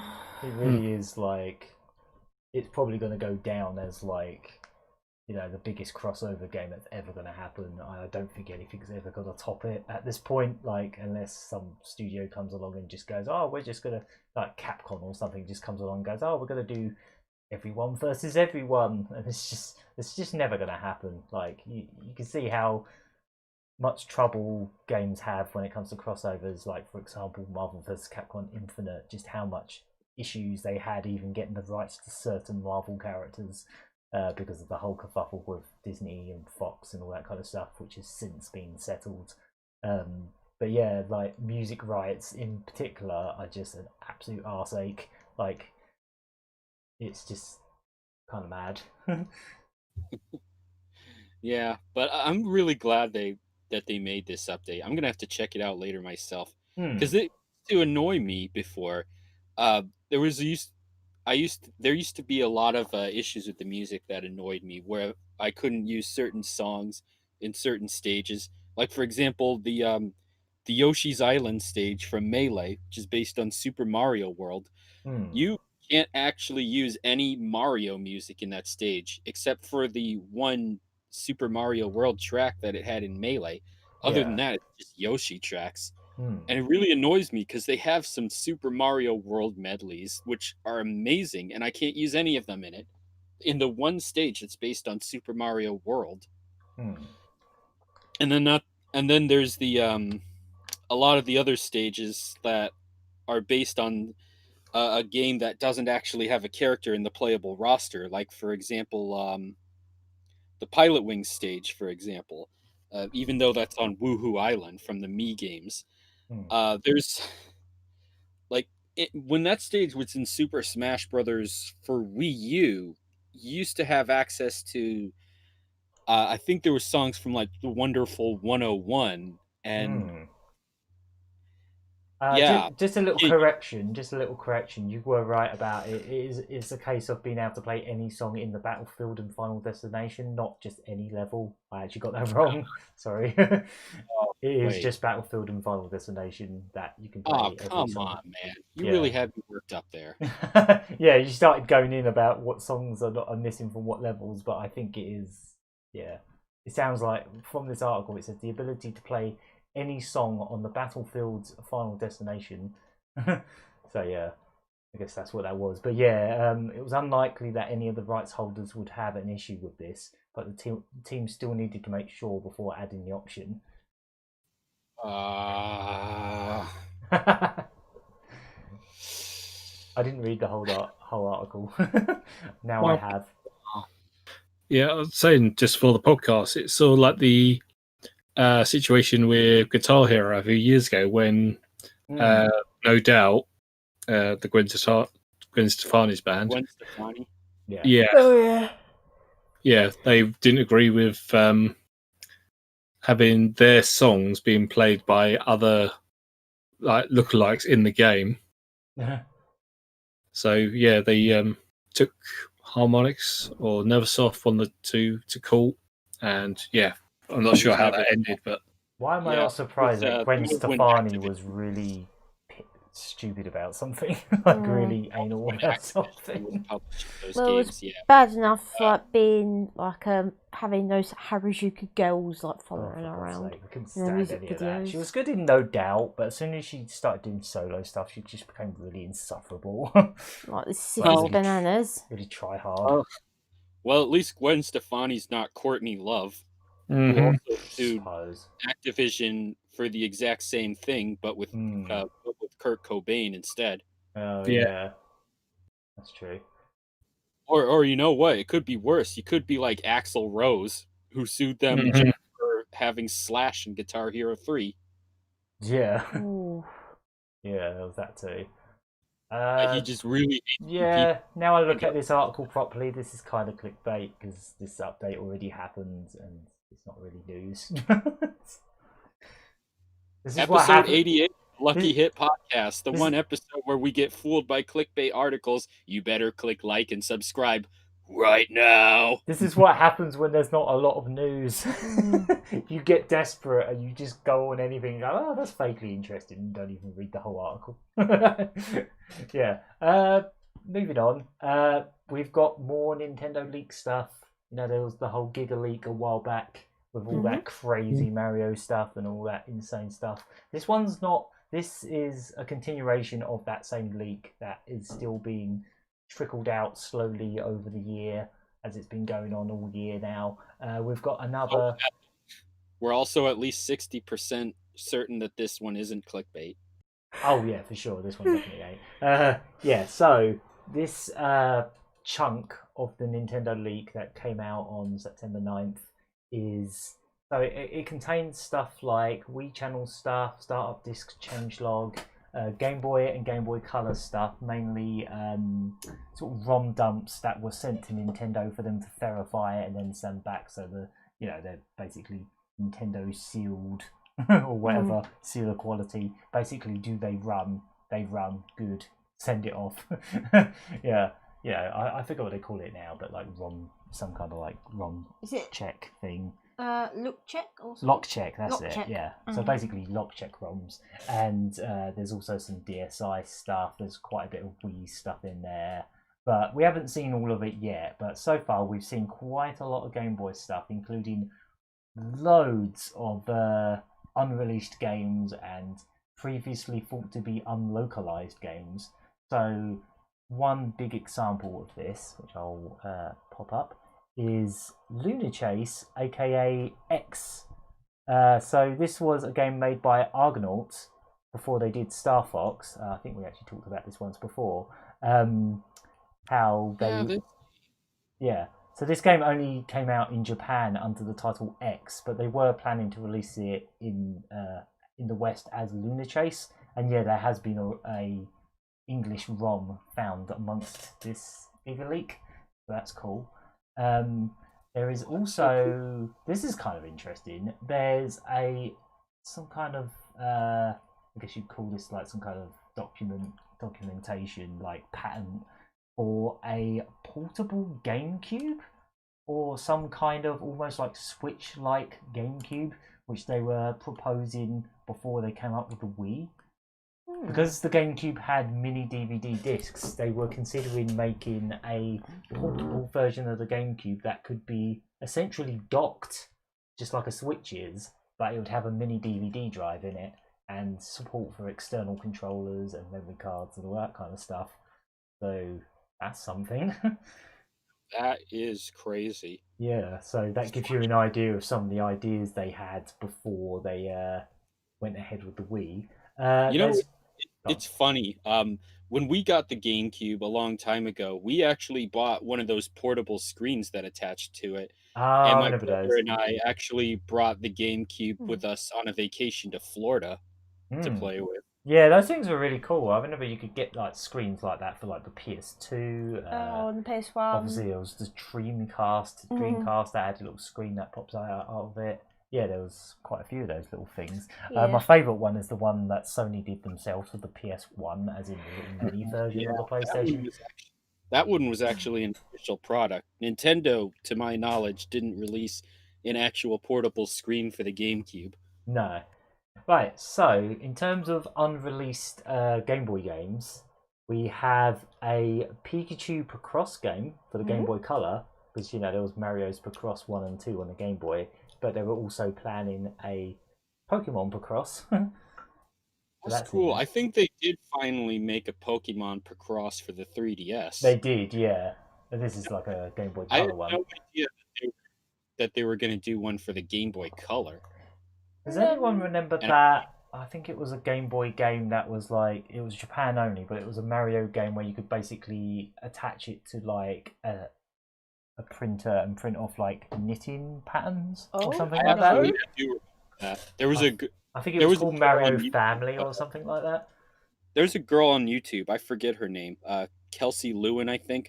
She did a really excellent video detailing that sewing machine thing for the Game Boy Color. So I guess that's what this Kirby thing is? Yep. So there's a Kirby Family, which is basically the same thing as that Mario one, but it's better because it has Kirby characters. There's that. Looks like they're taken from Kirby 64 too. Yeah, apparently it actually has Game Boy renditions of Kirby 64 tunes, which is nice. That is really neat. There's quite a few different things in here, like some like RPGs that never even came out. There's a couple games. Adventure. Oh yes, this was a game that eventually came out on GBA. Yeah, that one was from Alpha Dream, who would later make the Mario and Luigi games. Yeah, so there's a Game Boy Color version of Tomato Adventure amongst these. What else? There's all kinds of strange stuff in here. For example, there's an unreleased Max Steel game. Oh man. Yeah, Max Steel. Oh man, I used to watch that show. There's quite a lot of games that we didn't get localizations of, but they must have started them, including a localization of Legend of the Sea King. So I think this was like a spin-off series of Harvest Moon involving fishing by Natsume. A couple of them did get localized, like the PS2 one, but this Game Boy one never actually got released over here. But they must have planned to do it at some point because it's. I think in North America we got the Legend of the River King on Game Boy, but we didn't get this game. No. And I noticed before that they had Game Boy Bunko Hajimari no Mori for Game Boy. That was a Famicom game, actually. So they were going to do a Game Boy version of it. Yeah, there's a lot of like ports of like NES and SNES games amongst this. Like there's a Mega Man sort of Mario Party style spin-off that did come out for the Famicom. Yep. That there is a Game Boy version of amongst this leak. The Rockman game on the Famicom. I guess they were going to make a Game Boy version of that too. There's a Game Boy version of a Super Famicom Satellaview game called Sati Hucken. Sati Hucken? I forget how you pronounce it. That game I've never heard of. Yeah, it's it's like a puzzle game with this little transparent bottle bird thing that can transform into things. But yeah, they were going to do a Game Boy Color version of that. That never got released. There's two, not just one, but two unreleased. Carmageddon M2000 was going to be on the Game Boy Color. before you closed it. Oh, what? Sorry. Right before you closed the tweets from the video, I Oh, just right, noticed right. Carmageddon TDR 2000, not MDR 2000. Oh, right. Oh, yeah, I see that now, yeah. There's, what was I going to say? There's not one, but 2 unreleased Austin Powers games. Yeah, baby. Yeah, there was 2 that actually did come out, but then there's 2 other ones that didn't. Maybe 4 was just too many, I don't know. You know who made them? I can't imagine that releasing 2 instead of 4 would have been as risky of a financial move. Yeah. Because I can't imagine the sellers. We'll get to that one. The Austin yeah, here Powers they games. are. Yeah, here they are. I'll say they were released by Rockstar Games. Yes, they were. Yeah. So this is one of them. It's kind of like a racing game, I guess, or it's got a mini game that's driving. But then they're Austin Powers games. They're just like some cheap spin-offs. One of them's called like Yeah Baby Yeah, and the other one's called Why Make Millions. I don't know. But yeah, they don't look very good. I'm not really bothered about them not getting released. Let's be honest. Thrust the 2 of us. That's okay. It says that game's I'm just looking for certain, because again, this stuff just kind of scattered all over Twitter at the moment. There's a Bobby's World game. Oh God, Bobby's World. Yeah, Bobby's World. There was a Super Nintendo game of this, but no, that was also unreleased.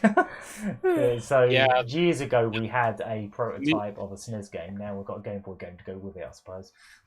Yeah, no Bobby's World games actually released, to my knowledge. Shame. Poor Bobby. Developed, but not released. Yeah, speaking of obscure kid stuff, when I can find the tweet. If you can't find... Not that one. If you can't find it... There's that one, and then there's... where is it? There we go. Right, okay. So, this one is only going to make sense to all of us but Elk. But there's a Game Boy Color game that was unreleased of Ed the Duck. And Ed the Duck was like this little puppet that was on like BBC continuity, so like between the show, basically programs. Yeah, he just squeaked a lot. Yeah, he was like a squeaky puppet. It was like a stroppy little squeaky puppet. And he was like a duck with like bright neon green hair, and he had give off on a Game Boy screen, but yeah, he had a couple other games that actually did come out on like the Amiga. Yeah, I'm going to have to play those on an Amiga stream at some point, because the first one's kind of like a knockoff of Rainbow Islands. It's kind of like one of those single screen platformers that sort of scrolls upwards a bit, and you're basically doing very similar stuff to Rainbow Islands. And then the second one's more of a traditional platformer. I think they're developed by the same people that made the Captain Planet game I played last time. So yeah, same funky music, same kind of janky gameplay, but yeah.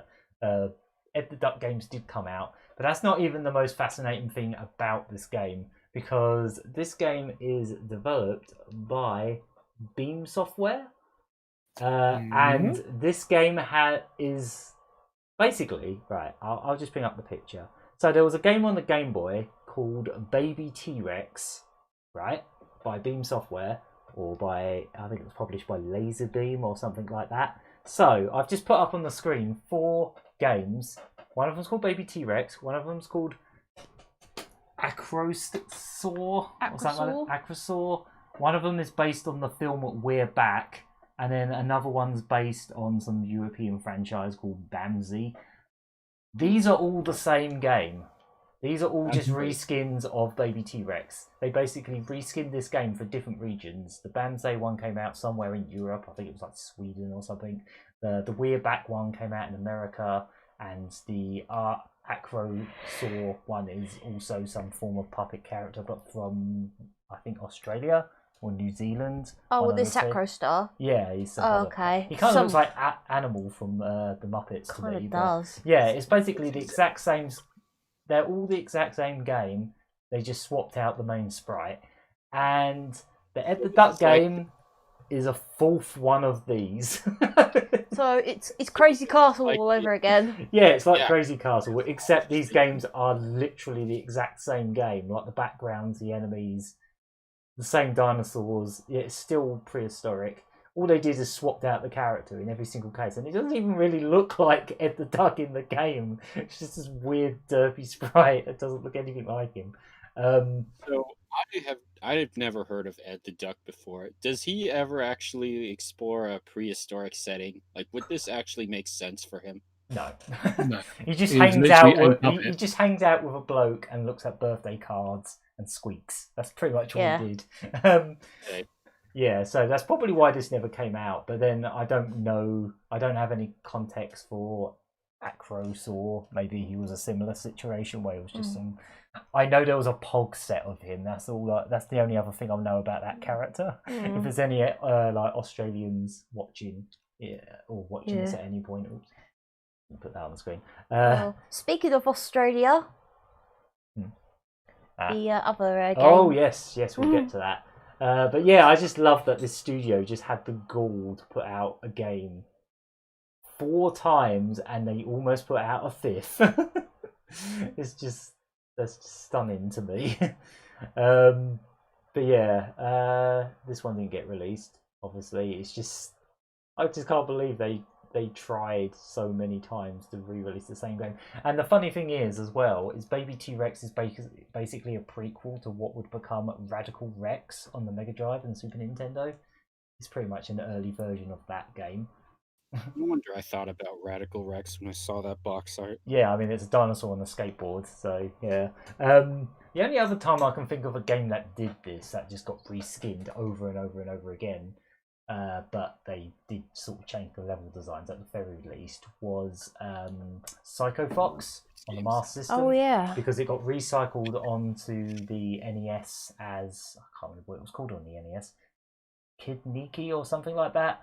And then it got reskinned into Magical Hat Turbo Thingamajiggy Adventure on the Japanese Mega Drive. Oh yeah, and then that game got reskinned into Decap Attack. So that game got that sort of reskinned at least 4 times as well. And all the level designs are different. The Master System and NES games are quite different to the Mega Drive games. Even like Magical Hat and Decap Attack are quite different from each other, but the essential, the basics of the gameplay and the controls are identical. Like the way you attack and the way you jump and run and all that stuff is identical for all 4 of those games. Yeah, that's pretty bonkers. Right, so it doesn't even get... It gets weirder. Right, it gets weirder. Yeah. We're going to get to the other one. Right. What else is there here?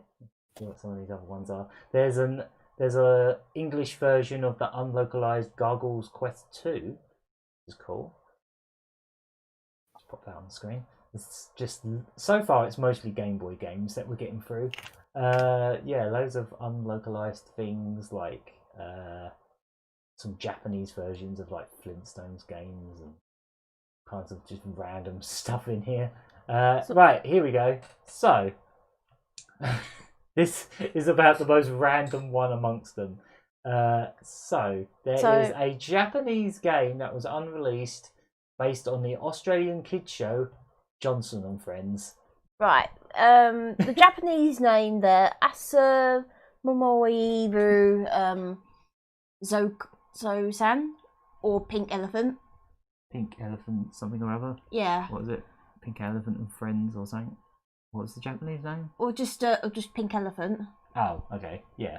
So, Johnson and Friends was an Australian TV kids show, and for some reason there's this unreleased Japanese Game Boy game of this old program. So, when I showed you this one, just the absolute shock on your face, you were just like, what? Why would there be a game of this? So, Johnson and Friends, yeah, it was like as I say, it was an Australian kids show. It was one of those shows kind of like Teletubbies, where it's basically people in giant costumes. Yeah. And then they make a humongous bedroom to make it look like the small toys. Yeah. And there was like a pink elephant character. There was like a sort of like accordion thing. Yeah. There was like this big toy car, like big wheel car with like a little top hat. And And a hot water bottle. And a hot water bottle. Yeah, he's in that full screenshot there, which looks like it says poo, but I think that's like numbers. But yeah, it's the little water bottle guy. He's right there. But yeah, apparently this show did actually come out in Japan.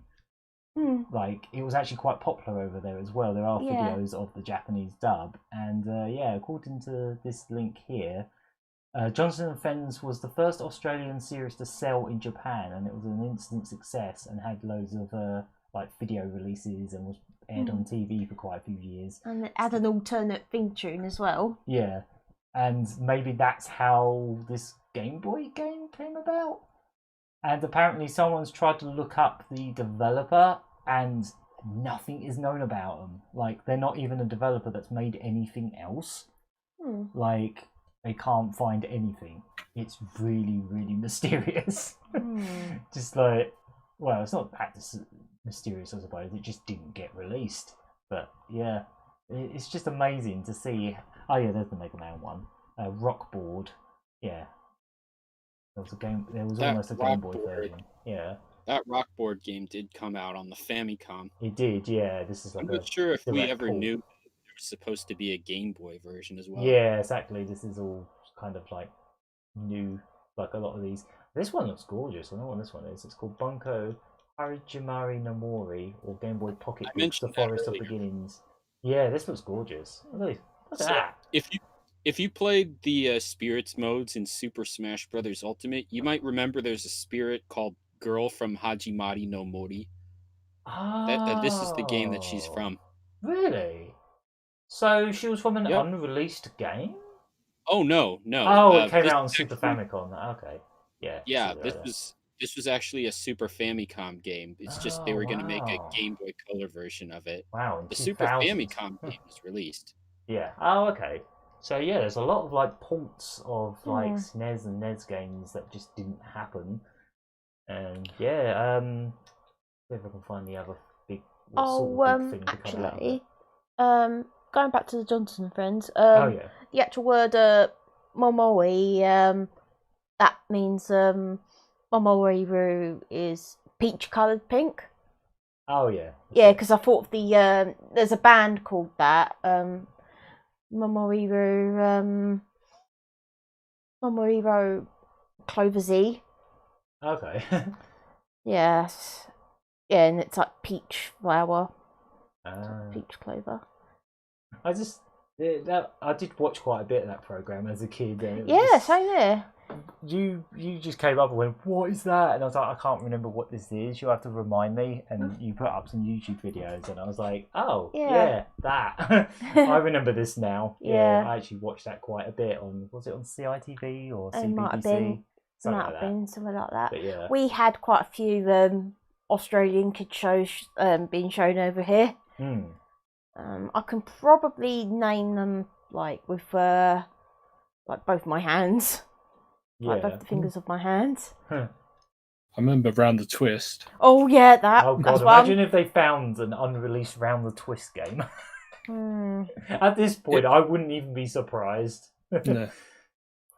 Yeah, I'm not sure how it could be made into a game, considering the actual series was so weird. But yeah, would have been interesting. I don't know if they can make a Johnson and Friends game. They can make it.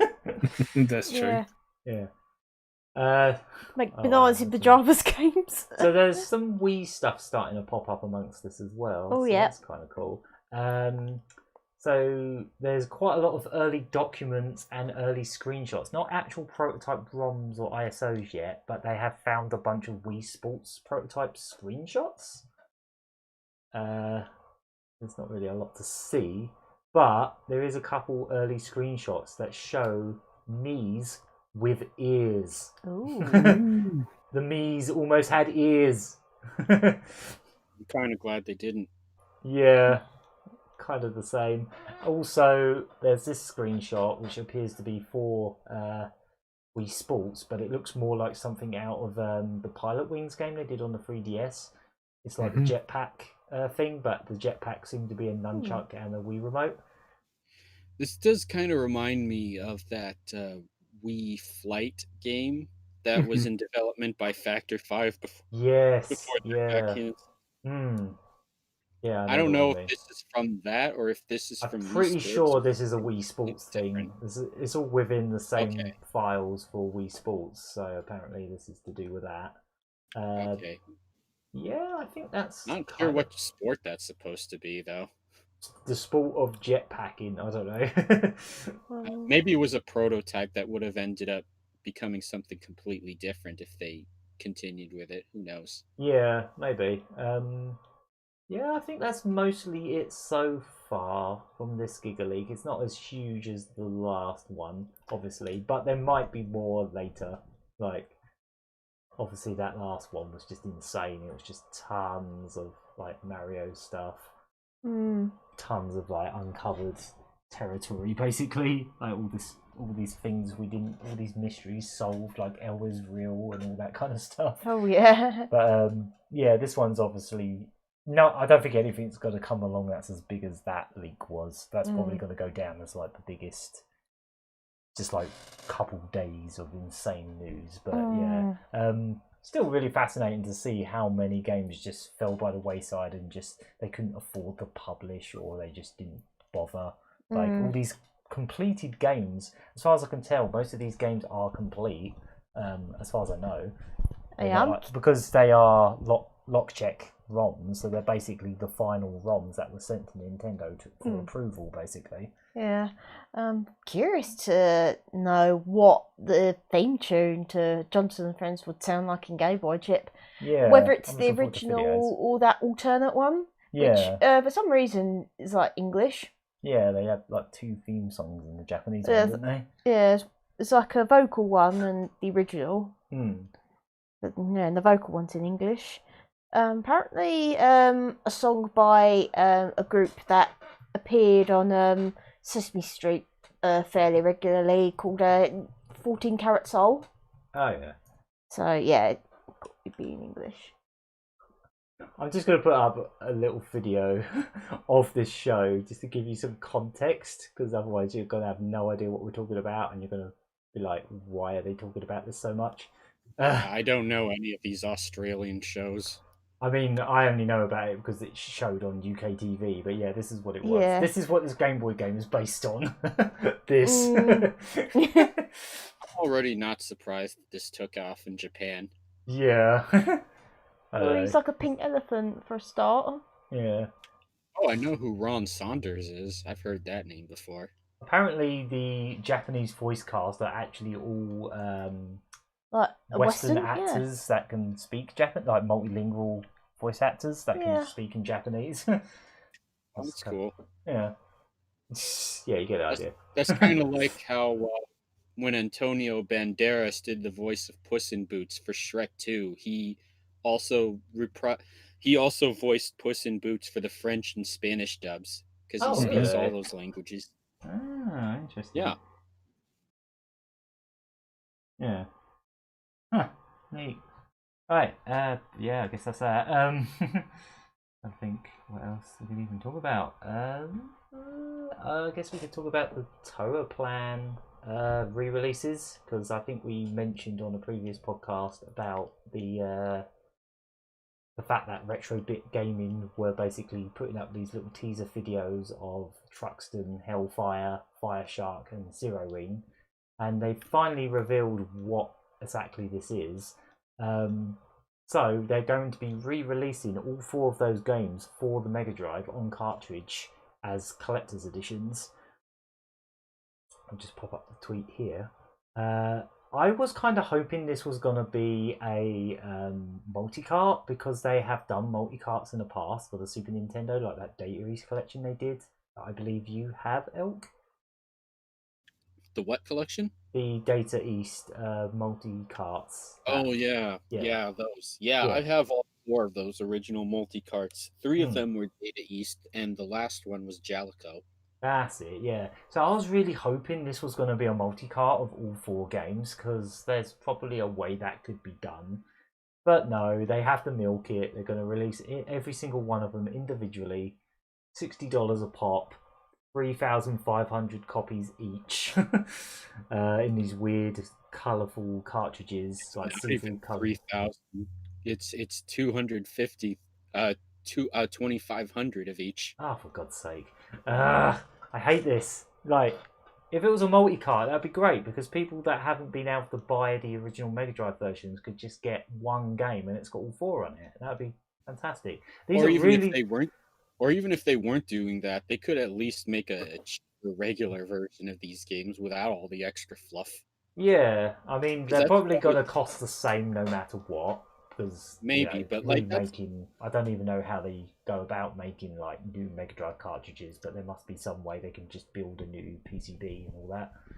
maybe. Well, there are people who have made some good PCBs for Mega Drive, NES, and Super Nintendo games, and they did go with some of those boards for Hmm. later versions of the Data East and Jalico cartridges. I mean, don't get me wrong, these collector's editions look absolutely lovely. Like, they've got reversible sleeves, they've got a nice little interview book with the developer, they've got art cards, they've got a little certificate, a set of stickers, and a sleeve, and all the... Yeah, they've even got, like, Yeah, both... that was The Bioshock one has the box art for both the Japanese and the, like, American versions on it. It's really... They're nice. Like, if I was into this form of, like, limited run collecting stuff, I would probably consider these. But the problem is, I already own all 4 of these games, like the originals. Like, I have no need for these. If it was a multi-cart, I would have been more inclined, because it'd be nice to just have all 4 on one cartridge. And if they gave it the same treatment with a nice manual and a nice, all this nice stuff, then I would have been more inclined, because it's just one purchase. They're also doing a big deluxe box set that has all 4 in it. Let's see if I can find a picture of it. Ah, there it is. Yeah, it's like this massive sleeve thing, and yeah, it's very posh. It's very nice. It's $160 though. I can't remember how much the individual ones are, but yeah, it's a lot of money for games that I already own in my case. But I just feel bad for people that were probably hoping they were going to make these in some way affordable so people can play these again, or like own them again, because retro collecting is expensive nowadays. Picking up games like Truxton and Zero Ring, it's not as cheap as it used to be. I can't say whether this collection is cheaper than owning the originals. I think it might actually come out to about the same, because none of these games are like ultra rare ones like Musha or Battlemania or anything like that. But you would still probably be paying pretty decent money for each one of these games if you tried to go for the originals. But there is another little thing that's quite interesting about this collection, is the fact that they're apparently retranslating Zero Wing, or at least some of it. They're making it so that you can actually understand it.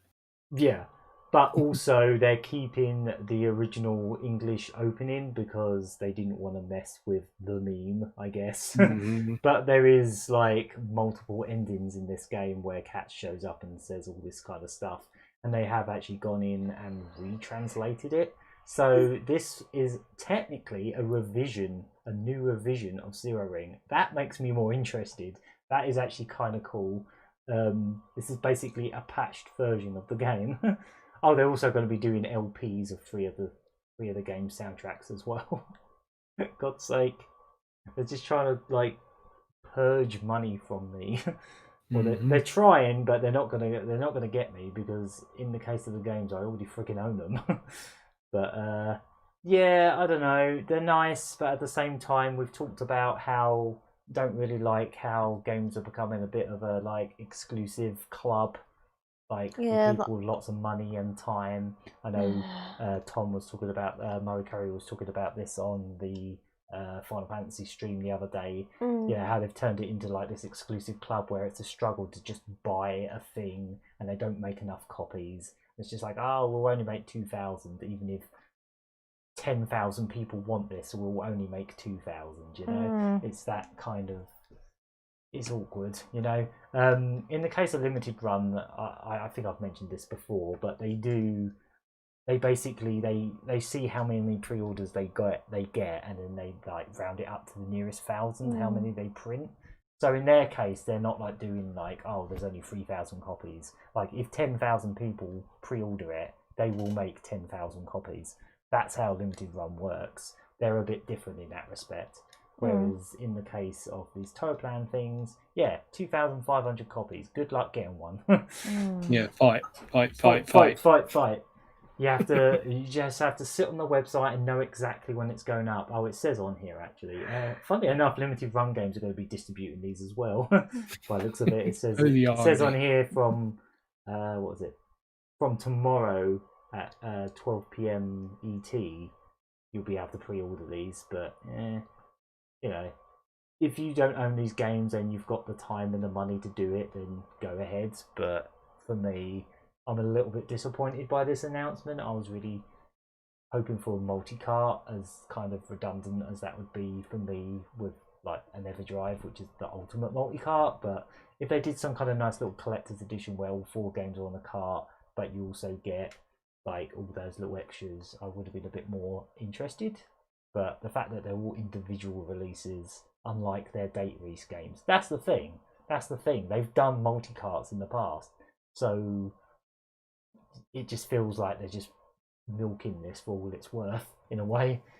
Either that, or people don't, or either that, or people aren't interested in these things unless they're like really limited. But if there's too many of them, then suddenly people don't want them, or they put them, or like it could be the same issue that limited runs talked about why they do sales the way they do. Because if there's too many, people put them off for a long time, and eventually people either forget or they decide they don't want them anymore. Yeah. Maybe that's what happened with the Data East and the Jalico multi-carts. I don't know. Yeah, I think at one point they were being flogged off quite cheap, weren't they? Or cheaper. All I know is those cartridges are still available, and they're actually much cheaper than their launch price. Exactly. That's a really good way of getting a nice little collection of Super Nintendo games on the cheap. Like if you tried to find stuff like Magical Drop and all the games that are on those, especially like one of the Joe and Mac games is like super expensive. You try to get Joe and Mac Lost in the Tropics. That one is worth more than all 4 of those multi-carts combined.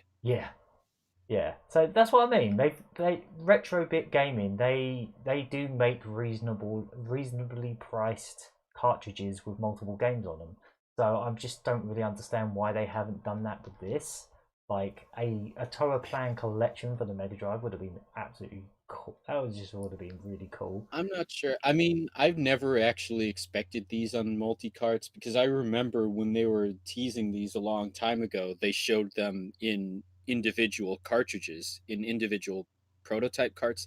So I never expected a multi. Oh, I see. I didn't realize they'd already kind of teased these. I know they had those little teaser videos. I think it was Gamescom last year where they showed prototype cartridges of those games. I wasn't even aware of that. Okay. Yeah, they showed those along with cartridges for games like Hammer and Harry, Undercover Cops, and Mega Man: The Wily Wars. And they were all individualized. Yeah, these are the multi-cart collections. There's a Brawlers pack, there's a Joe and Mac collection, and then there's a Data East Classic collection. And yeah, they've got like at least I think they've got like 4 or 5 games on each. Yeah, and there's a 4th one for the NES. Yeah, it's the Data East All-Star collection with 5 games. They're not as posh. They're not as posh as the collector's editions, but it's still, for someone that just wants to play these games on a cartridge without an EverDrive, but actually wants to own these games in some kind of legit way, because this is the closest thing you're going to get to actually being able to pay the developers of, or at least the rights owners of these games. Like this is the only way you're going to be able to, outside of like Switch ports and stuff like that, because the Joe and Mac games have been ported to the Switch and all that kind of stuff. Yeah, Joe and Mac 2 is on the Switch, and so is Brawl Brothers, which is on the Jalico Brawlers pack. Yeah, that game's awful, but it's there. I like that game, but it's clunky as hell. But Anyway, though, I don't know. I just feel a bit mixed about it. Like after them making those multi-carts, I feel like this just feels a bit more like, because they do some really reasonable stuff. Their controllers are very reasonably priced. Their multi-carts were very reasonably priced, and it's just a shame that now they've finally started doing some Mega Drive stuff, they haven't done the same kind of thing. I guess maybe they will later. Like once these are sold out, maybe they'll do some form of. Probably not, but I don't know. Probably not, because I've been wondering the same thing too when it came to their collector's editions of that R-Type game for Super Nintendo and for Holy Diver. Oh Because yeah. I Of asked course, them if they yeah. were ever going to do regular versions of those games at a lower price but with less stuff included.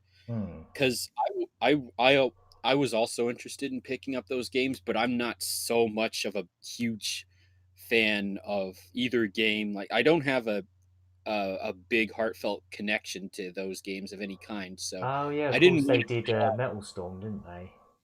a Metal Storm too. The Yeah. NES, yeah. So of course, Metal Storm actually does have a regular edition that became available later at a Oh, okay. much cheaper price. Oh, that's good. So They never maybe did, there's a chance. maybe, but they never did that for Holy Diver or R-Type. And I actually asked them before about it on social media. They said they would, and eventually, the standard editions of both did get listed on online retro gaming retailers like Castlemania Games in the U.S. But those listings have been up for like more Shop than a for cool year. geeks. Sorry. Yeah, those games have been listed for more than a year, and not once has a release date ever been announced. Yeah, But interesting. yeah, they are aware of the issue. I just don't know if they're ever actually going to get to it.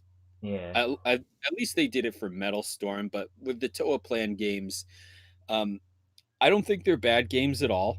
I've just never been a big fan of them. Like I've They're never not actually my played. favourites. Like I really like Truxton and Okay, you know what? I did play Hellfire. I Fire think that Shark is game. very good. I just think Hellfire is okay. Hellfire's I mean, alright. I have it, but it's not like it one of my has favourites.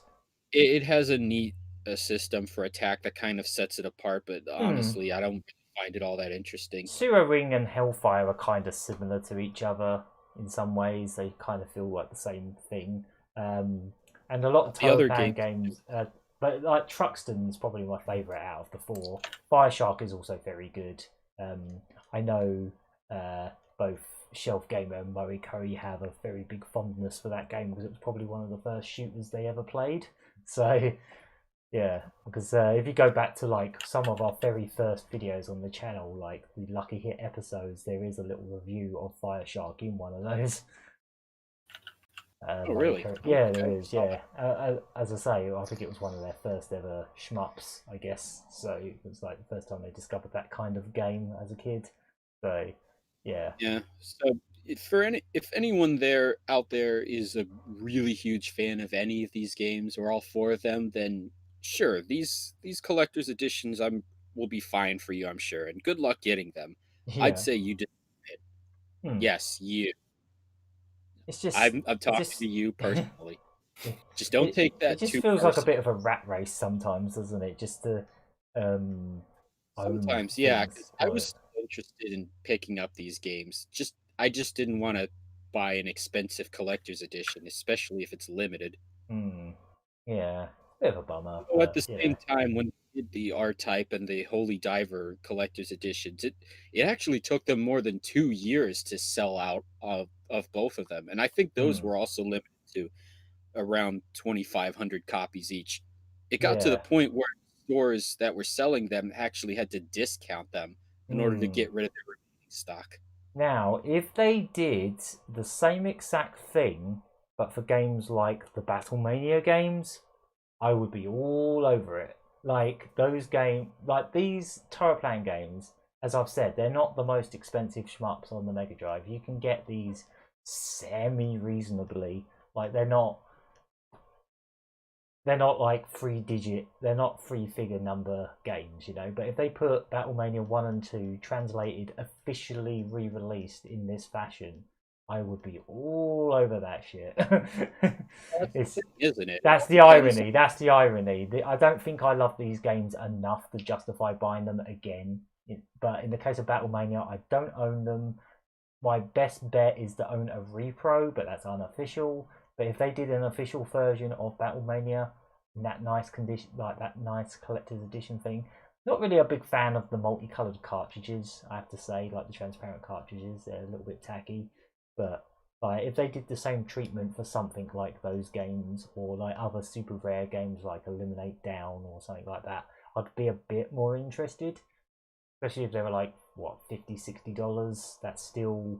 That's not the price Battlemania 2 is. Battlemania 2 is like £800 to £900. So yeah, if they did the same thing, that's another one of those series that it was by Thick Tokai, so who the hell knows who owns that now? Like, it's kind of nebulous.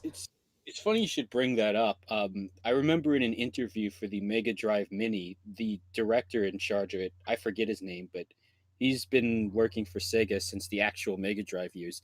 Oh yeah. He actually talked about some games that he tried to get into the Mega Drive Mini, and he did mention Battlemania 2 actually. Oh, that would have been so good.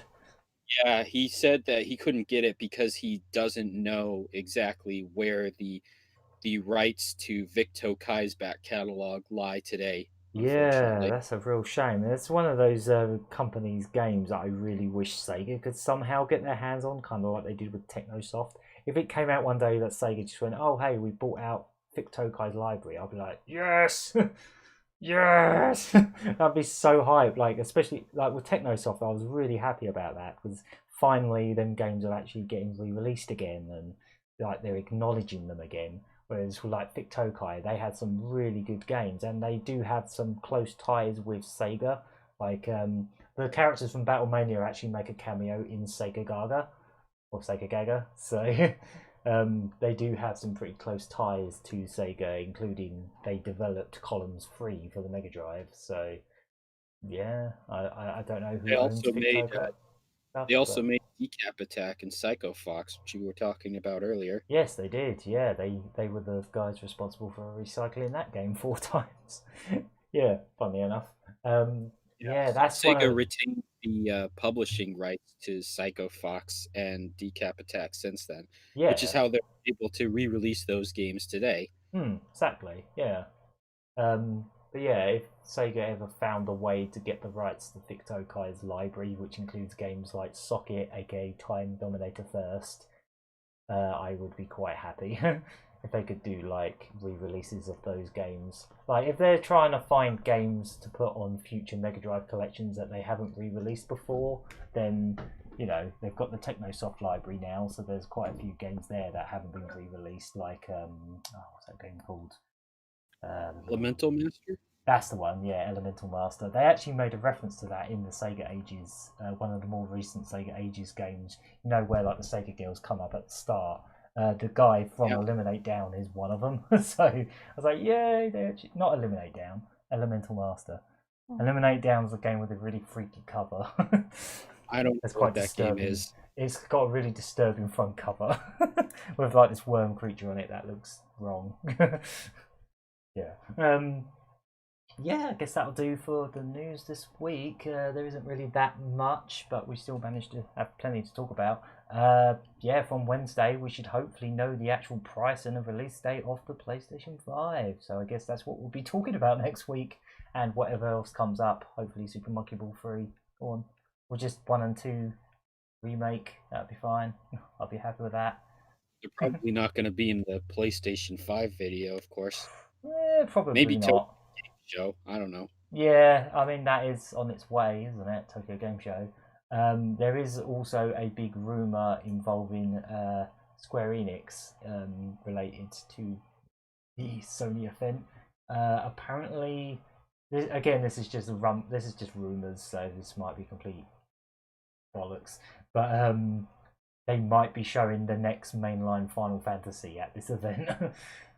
So there might be that. Yeah. Final Fantasy, what would it be? 16? 16. Yeah, 16. Yeah, I mean, it has been a while since 15 came out, so I guess even if it's just like a teaser trailer and it's like years off, then I wouldn't be surprised. Yeah, I wouldn't be shocked. It's not like it's a big surprise that they're making another Final Fantasy, but yeah. I also wonder if that Silent Hill rumor it's gonna finally come to light. That's been rumbling for over a year now. Like, oh, Sony's taken the rights to Silent Hill from Konami and is making their own. I'm pretty thing. sure that's already been debunked. Oh, is it? Oh, okay. Yeah, Sony didn't obtain the rights to anything from Konami. Yeah, it's a shame because Konami ain't gonna do anything with it. So I'm pretty sure someone just made that up because they really want it to happen. oh That's yeah, a little that is often the case with these things. Bias, Yeah, where you believe something just because you really, really want it to be true. I mean, I really, really wanted a new Pocky and Rocky, and it happened. I didn't know I needed it until it happened. That's the difference. It was just like, oh, a new Pocky and Rocky. I love those games, but I never, ever, ever expected a new one. Yeah, I'm hearing a few rumours myself. Like I'm hearing a lot of rumbling about a Diamond and Pearl remake. Yeah, that'll be the Sony thing. Dear. Yeah. I was supposed to say that's been going on for quite a while now. Yeah, that's an oldie at this point. Yeah. I guess we'll see on Wednesday. We'll try and do assault or hype for that. I suspect it will be hype just because we'll finally have a release date and a price for the PS5 because they need to get on with that, seeing as Xbox won the game, or they lost the game of you go first, I suppose. Thanks for a link. If they come out with it like $229, bam.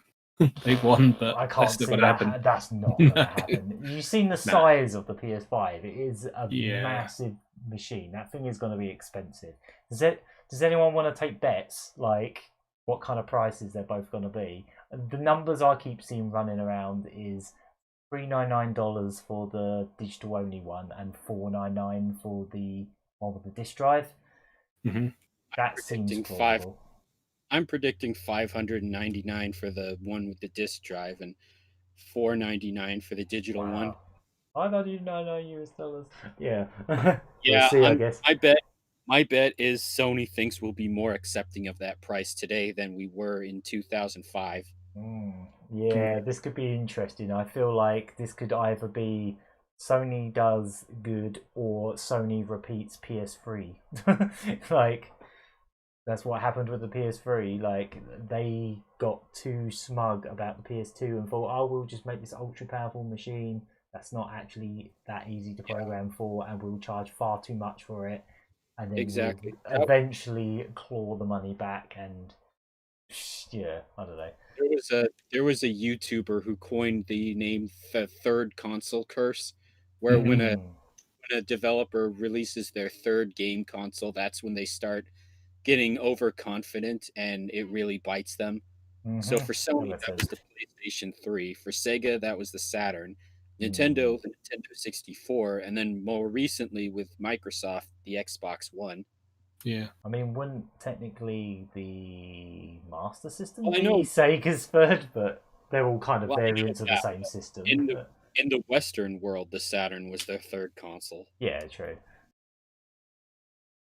So that was the news. I guess we shall move on to the main topic, and I guess for the main topic, we may as well go into the fact that Super Mario Brothers was 35 years old yesterday.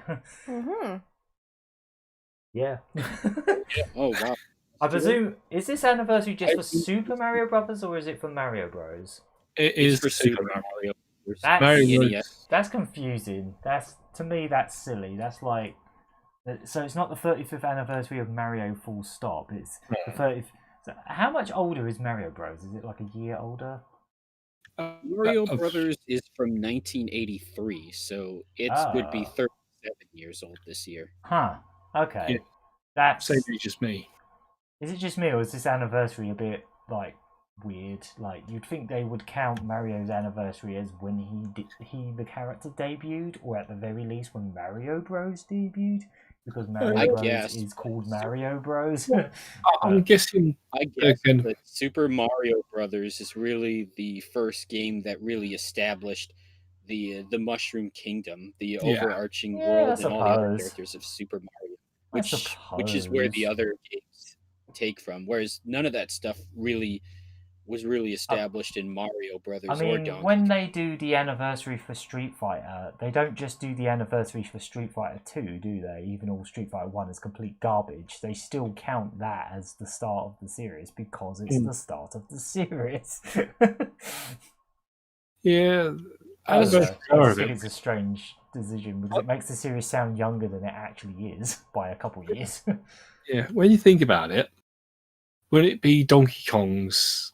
Well, it is Donkey Kong's 40th anniversary next year. Exactly. Like, That'd be I like would have thought if you were going by the character, then yeah, Mario would be 40 because that was his debut. Even though he wasn't called Mario, it was called Jumpman. But still, that is his debut. But if we're not talking about characters, we're talking about game franchises. I still kind of feel like Mario Bros is the first game because it's the first time you've got Mario and Luigi with those names. It's got the turtles, stuff like that. It's not the same exact thing. But the turtles technically are not the same as the Koopa Troopas. Those are actually shell creepers. Those are that's the same. But even so, rubbish logic they use for like the Goombas and the Galoombas. You know, it's just like, oh, they drew them differently by mistake. Oh no, they're different. They're a different species. It's like, oh, shut up, idiots. You're just making up chronology that doesn't even need to exist. They're just weird looking Goombas. They just forgot how to draw them properly, or they didn't have a consistent art style, so they just drew them differently, and now they're Galoombas. I don't know. But yeah, moving on from that, you know, Super Mario Brothers, one of the most influential games ever, blah, blah, blah, everyone knows. I just thought we could go into maybe what are our earliest Mario memories? Yeah. Yeah, I don't know. What's the first? Like, what was your first exposure to the Mario, the Mario experience? I don't know. Super Mario, not the Mario. No, not Mario Bros. It's specifically Super. It has to be Super. No, it doesn't have to be Super, but yeah. It was actually Super Mario All Stars when I first played Super Mario Brothers. Because the NES was before my time, but I did have that game since it was new. But really, my first memories of Mario in general are also my first memories of video games in general. Because my first video game was Super Mario World. Oh, really? Yeah, nice. that was the game that came with my Super Nintendo that I got when I was a toddler. Wow, that's cool. Good place to start. Both World and All Stars are a very good place to start. Yeah, they were excellent places to start, of course. I didn't get too far in Super Mario World, of course, because it never occurred to me that there was more beyond the first island in the game at the time. It's just like, nowadays, that little dotted line that's going to a big dot. That's not needed. I won't walk towards that. Yeah, that was me when I was a kid. You little. I got a lot further. I got a lot further years later when I played the Game Boy Advance version of that game. Yeah. Didn't you say you had a couple yes, of memories? Well, I want to get this one out the way first. Believe it or not... Just realised you're wearing a Mario t-shirt right now. Yeah. Believe it or not, the original Super Mario Bros. On the NES actually used to frighten me. I'm not entirely sure what it was. I don't know if it was because of like every time he'd die, like that would like creep me out. Or when he falls off the screen. Yeah, or it could have been some. I know it was definitely something to do with the music from the Bowser's Castle as well. I'm not surprised. And like how it was all black, like all fire everywhere, and oof. How old was you when that used to creep you out then? I must have been about 3 or 4. Wow. Well, hey, I used to be scared of Super Mario 64 when that game came out. And for even though I saw other games like we played with Pod and Facemaker like when I was around that age. Oh yeah. Because of Super Mario Bros. I didn't want to touch video games until like I guess maybe when we as a family got a Mega Drive with Sonic. Oh. And that's a few years later. Yeah, and obviously where I like fell in love with like, the Sonic cartoons. I used to watch my sisters play it, and then eventually I picked the games up myself. They didn't even let you play as Tails. No. You just watched them play Sonic. Yeah, yeah. I didn't really used to be much of a gamer until I was about 10. Yeah. And I suppose one of my other early memories of Mario, this might have been before the game actually, was the Mario Brothers Super Show. Oh yeah. Yeah. That makes sense. Yeah, I used to watch that too. I didn't see it on TV, but I had a couple of videotapes of the show. Oh, I think I saw it on like regular TV. Yeah, I think it might was have been on ITV, might have been GMTV or something when they yeah, showed that they definitely one. showed it in the mornings on one of the terrestrial channels at some point. Yeah, yeah. I think I did actually watch the Super Mario World cartoon on TV though. So there was that 3D one. So Super Show. Yeah, there was Super Show on GMTV, and then they showed Mario Bros 3 and World on like Channel 4, if I remember right. Yeah, I think you're right. I did more recently watch a few episodes of the Super Mario 3 cartoon on Pluto TV. Oh God. It's it's a little bit sad how some of that those really bad covers of like pop songs got omitted from like streaming service versions of these cartoons now. Yeah. Yeah. I mean, but in the Super Mario Super Show's case, they used the actual versions of those songs. So they had stuff like the videotapes I remember having. They had songs like "Danger Zone" by Kenny Loggins. Oh God. Or "Magic Carpet Ride" by Wolfenstep. Wow. I seem to remember. I remember the Cindy Lauper song "Girls Wanna Have Fun" being used in Mario Bros 3. Now those songs are like floating around somewhere on YouTube, but yeah, they've been obviously because of copyright reasons. They've been omitted from like streaming services like Netflix. They got omitted when they showed them on Pop. So they must have. And they got omitted from the TV. They got omitted from the later DVD releases as well. That as well. I seem to remember Super Show, the live action segments, they actually did have like guest appearances occasionally. I think they actually had like Ghostbusters and stuff like that on there. Cindy Lauper was a guest star once. Yeah. So was Magic Johnson. Christ. And there were a couple other friends. people who... yeah. There were some people who I still don't even know who they were, like Shabba Do. Oh yeah, and Roddy Piper was on there once. Oh God. God, that show was weird.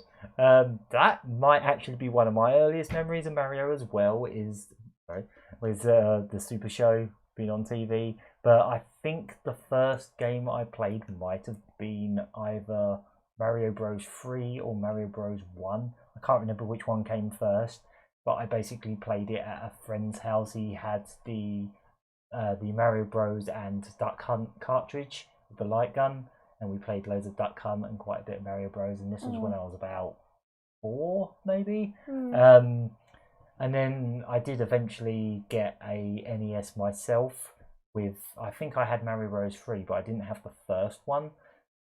And I also had stuff like Gunsmoke and Excitebike and, of course, the Ninja Turtles game, because literally everyone that had a NES in the UK had the Ninja Turtles game because it was bundled with the console.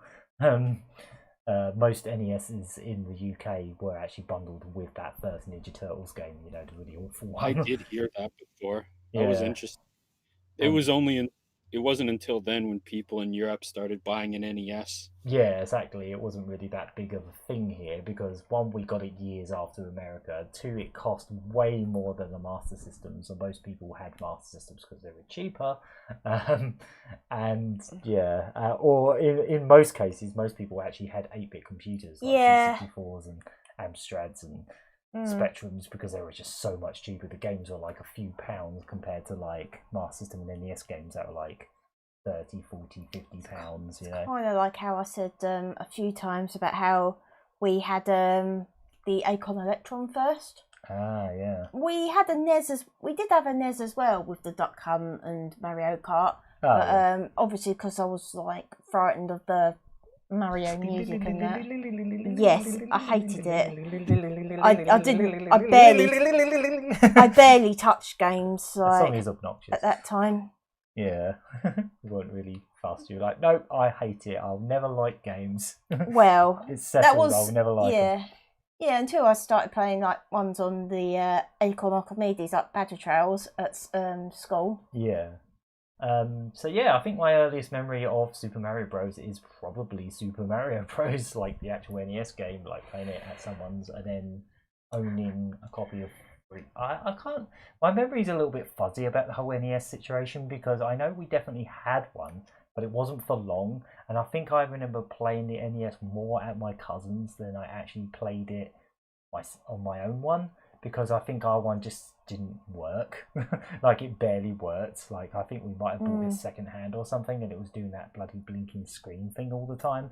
So we just ended up like selling it off and getting an Amiga and eventually a Mega Drive in the end. So the fact that the NES just didn't work was the reason I ended up becoming a Sega fanboy as a kid, probably. I don't know, because the console was cheaper and I saw, you know, I've gone into like how I got into Sonic. It was the comics and the cartoons that got me into it before the games. But I think in the case of Mario, you know, Mario wasn't really that big of a deal for me back then. I enjoyed the games that I did play, like 1 and 3 mainly. I never played 2 back then. I didn't actually play 2 till All Stars because a friend of mine had a Super Nintendo and he had both. Well, he had the cartridge that was All Stars and Mario World. So that was basically my biggest exposure to the Mario series was that cartridge. Going around his house pretty much every week, and then like he would play Mega Drive stuff at my house, and I'd play SNES stuff at his house. But he pretty much only had, like Nintendo platformers. He didn't really have much else because the games were quite expensive. So he only really got like 1 or 2 games a year.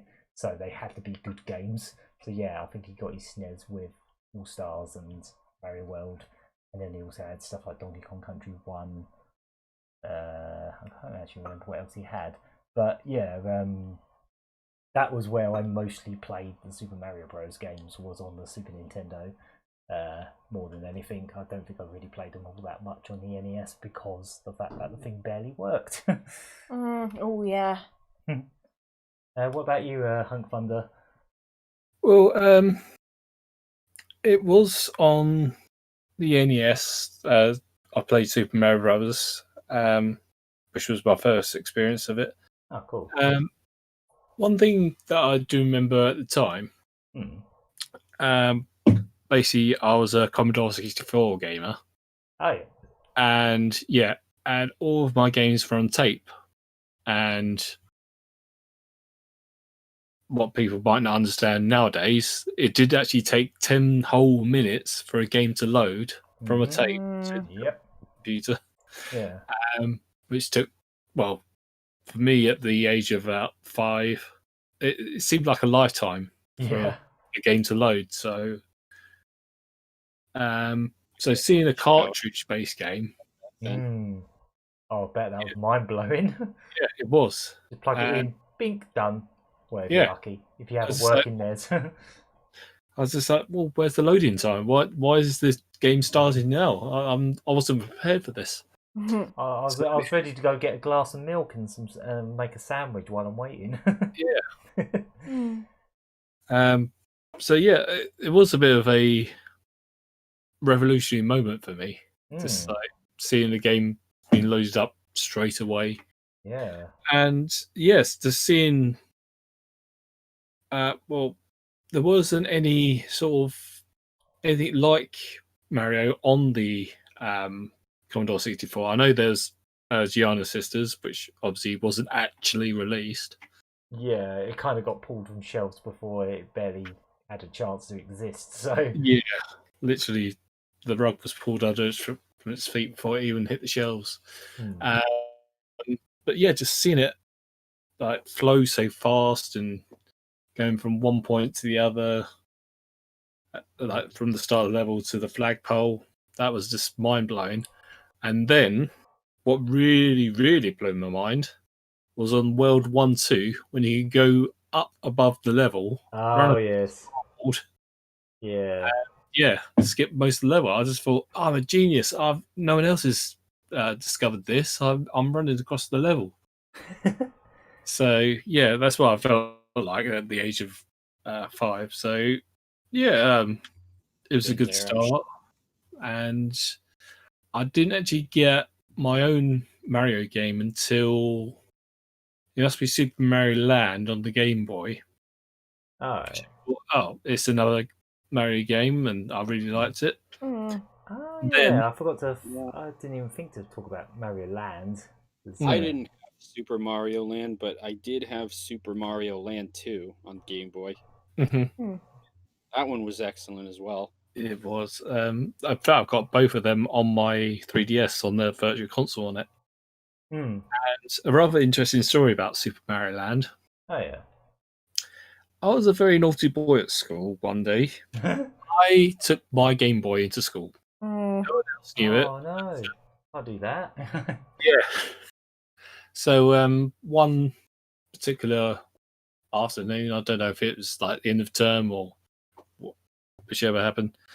So I took my Game Boy out of my bag and I snuck off to the toilets and basically hid in there.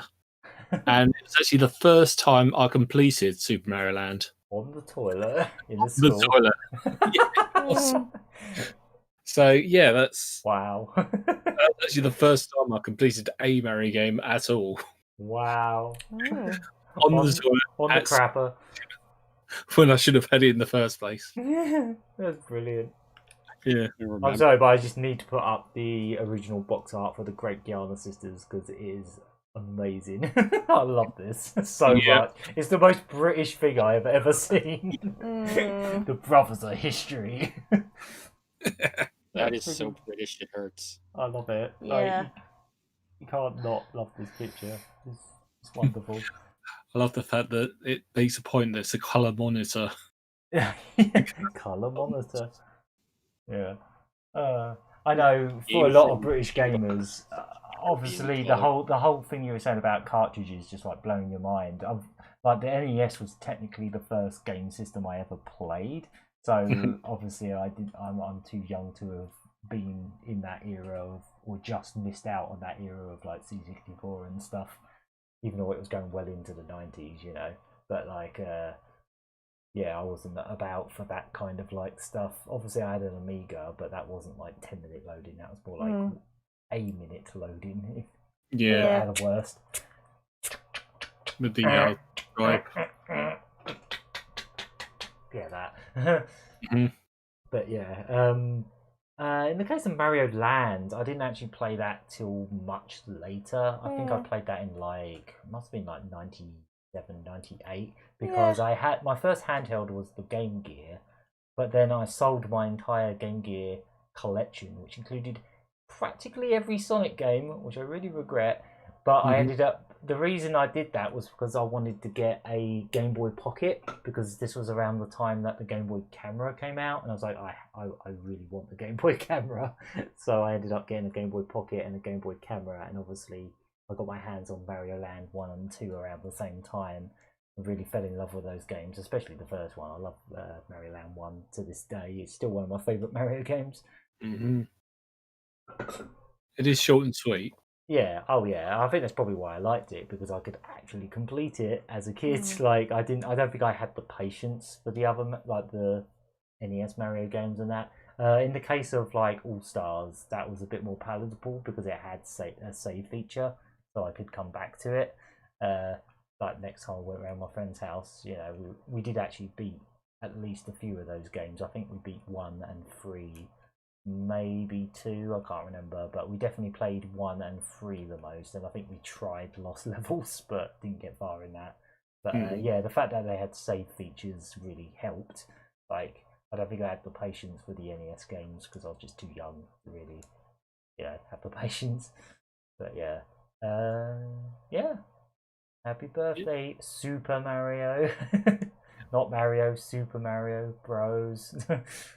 You know what else is birthday today? Ah, yes. The Sega Mega Drive in the UK.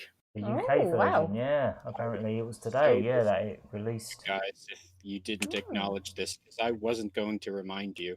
I mean, like, we already talked about the Mega Drive non-stop a few podcasts ago when it was the what was it? The Genesis version. Yeah, I think it was the Genesis or the Japanese release, something like that. But we have talked about the Mega Drive endlessly on this podcast, so that's why I didn't really make it the main topic, because it's the Mega Drive. What is there to say? It's my favourite console of all time. I could talk about it for years, so I'm not gonna.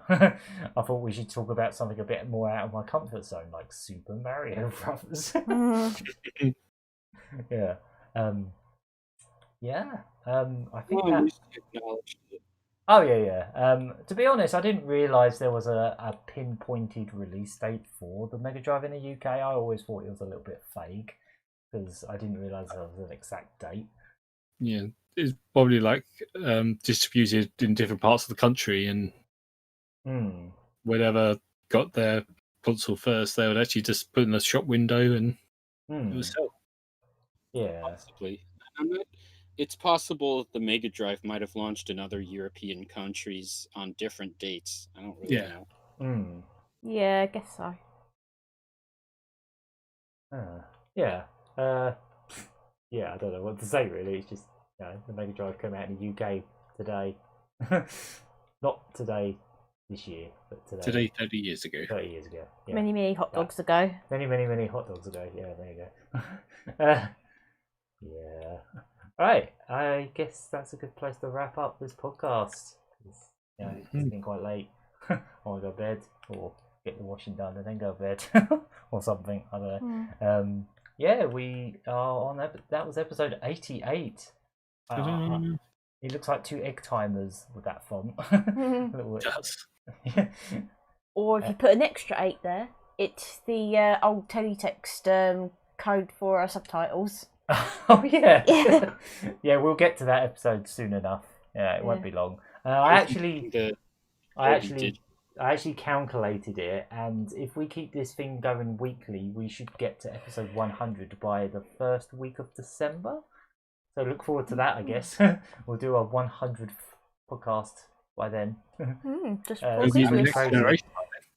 It's pretty crazy. We've actually done almost half of all of our podcasts this year, kind of. Because I think we started on like episode 65 this year. That's crazy. Because we were doing these weekly when we started, like years ago, back in 2013 or whatever it was. But then the weeks became months, and then the months became years, and then there was just like a big 2-year gap of nothing. But now we're doing it weekly, and it's great. I love it. Like, even if we don't get any videos or streams out, I'm still determined to do these every week because it's just fun to chat. It's fun to chat about games. So I've been the Gagaman. I've been Cherry Terrier. I've been Hunk Thunder. And I've been someone. I forget. Who am I again? You're that guy. You're the guy on the right of the thumbnail. I'm the one American dude here. Yeah, that guy. Right, we will see you later. Oh boy. See you next week. Bye. Have a good week, everyone. Wash your hands and whatever else. If you want to spin gun, get jungle scum. If you want to slam dunk like Robinson. If you want to bring down the best in the world. Or hit your lift on a pterodactyl. If you want to smash crash in Monster Hell or fry the demons with electric spells. If you want to be a Sega nut, get yourself a Cyber Razor.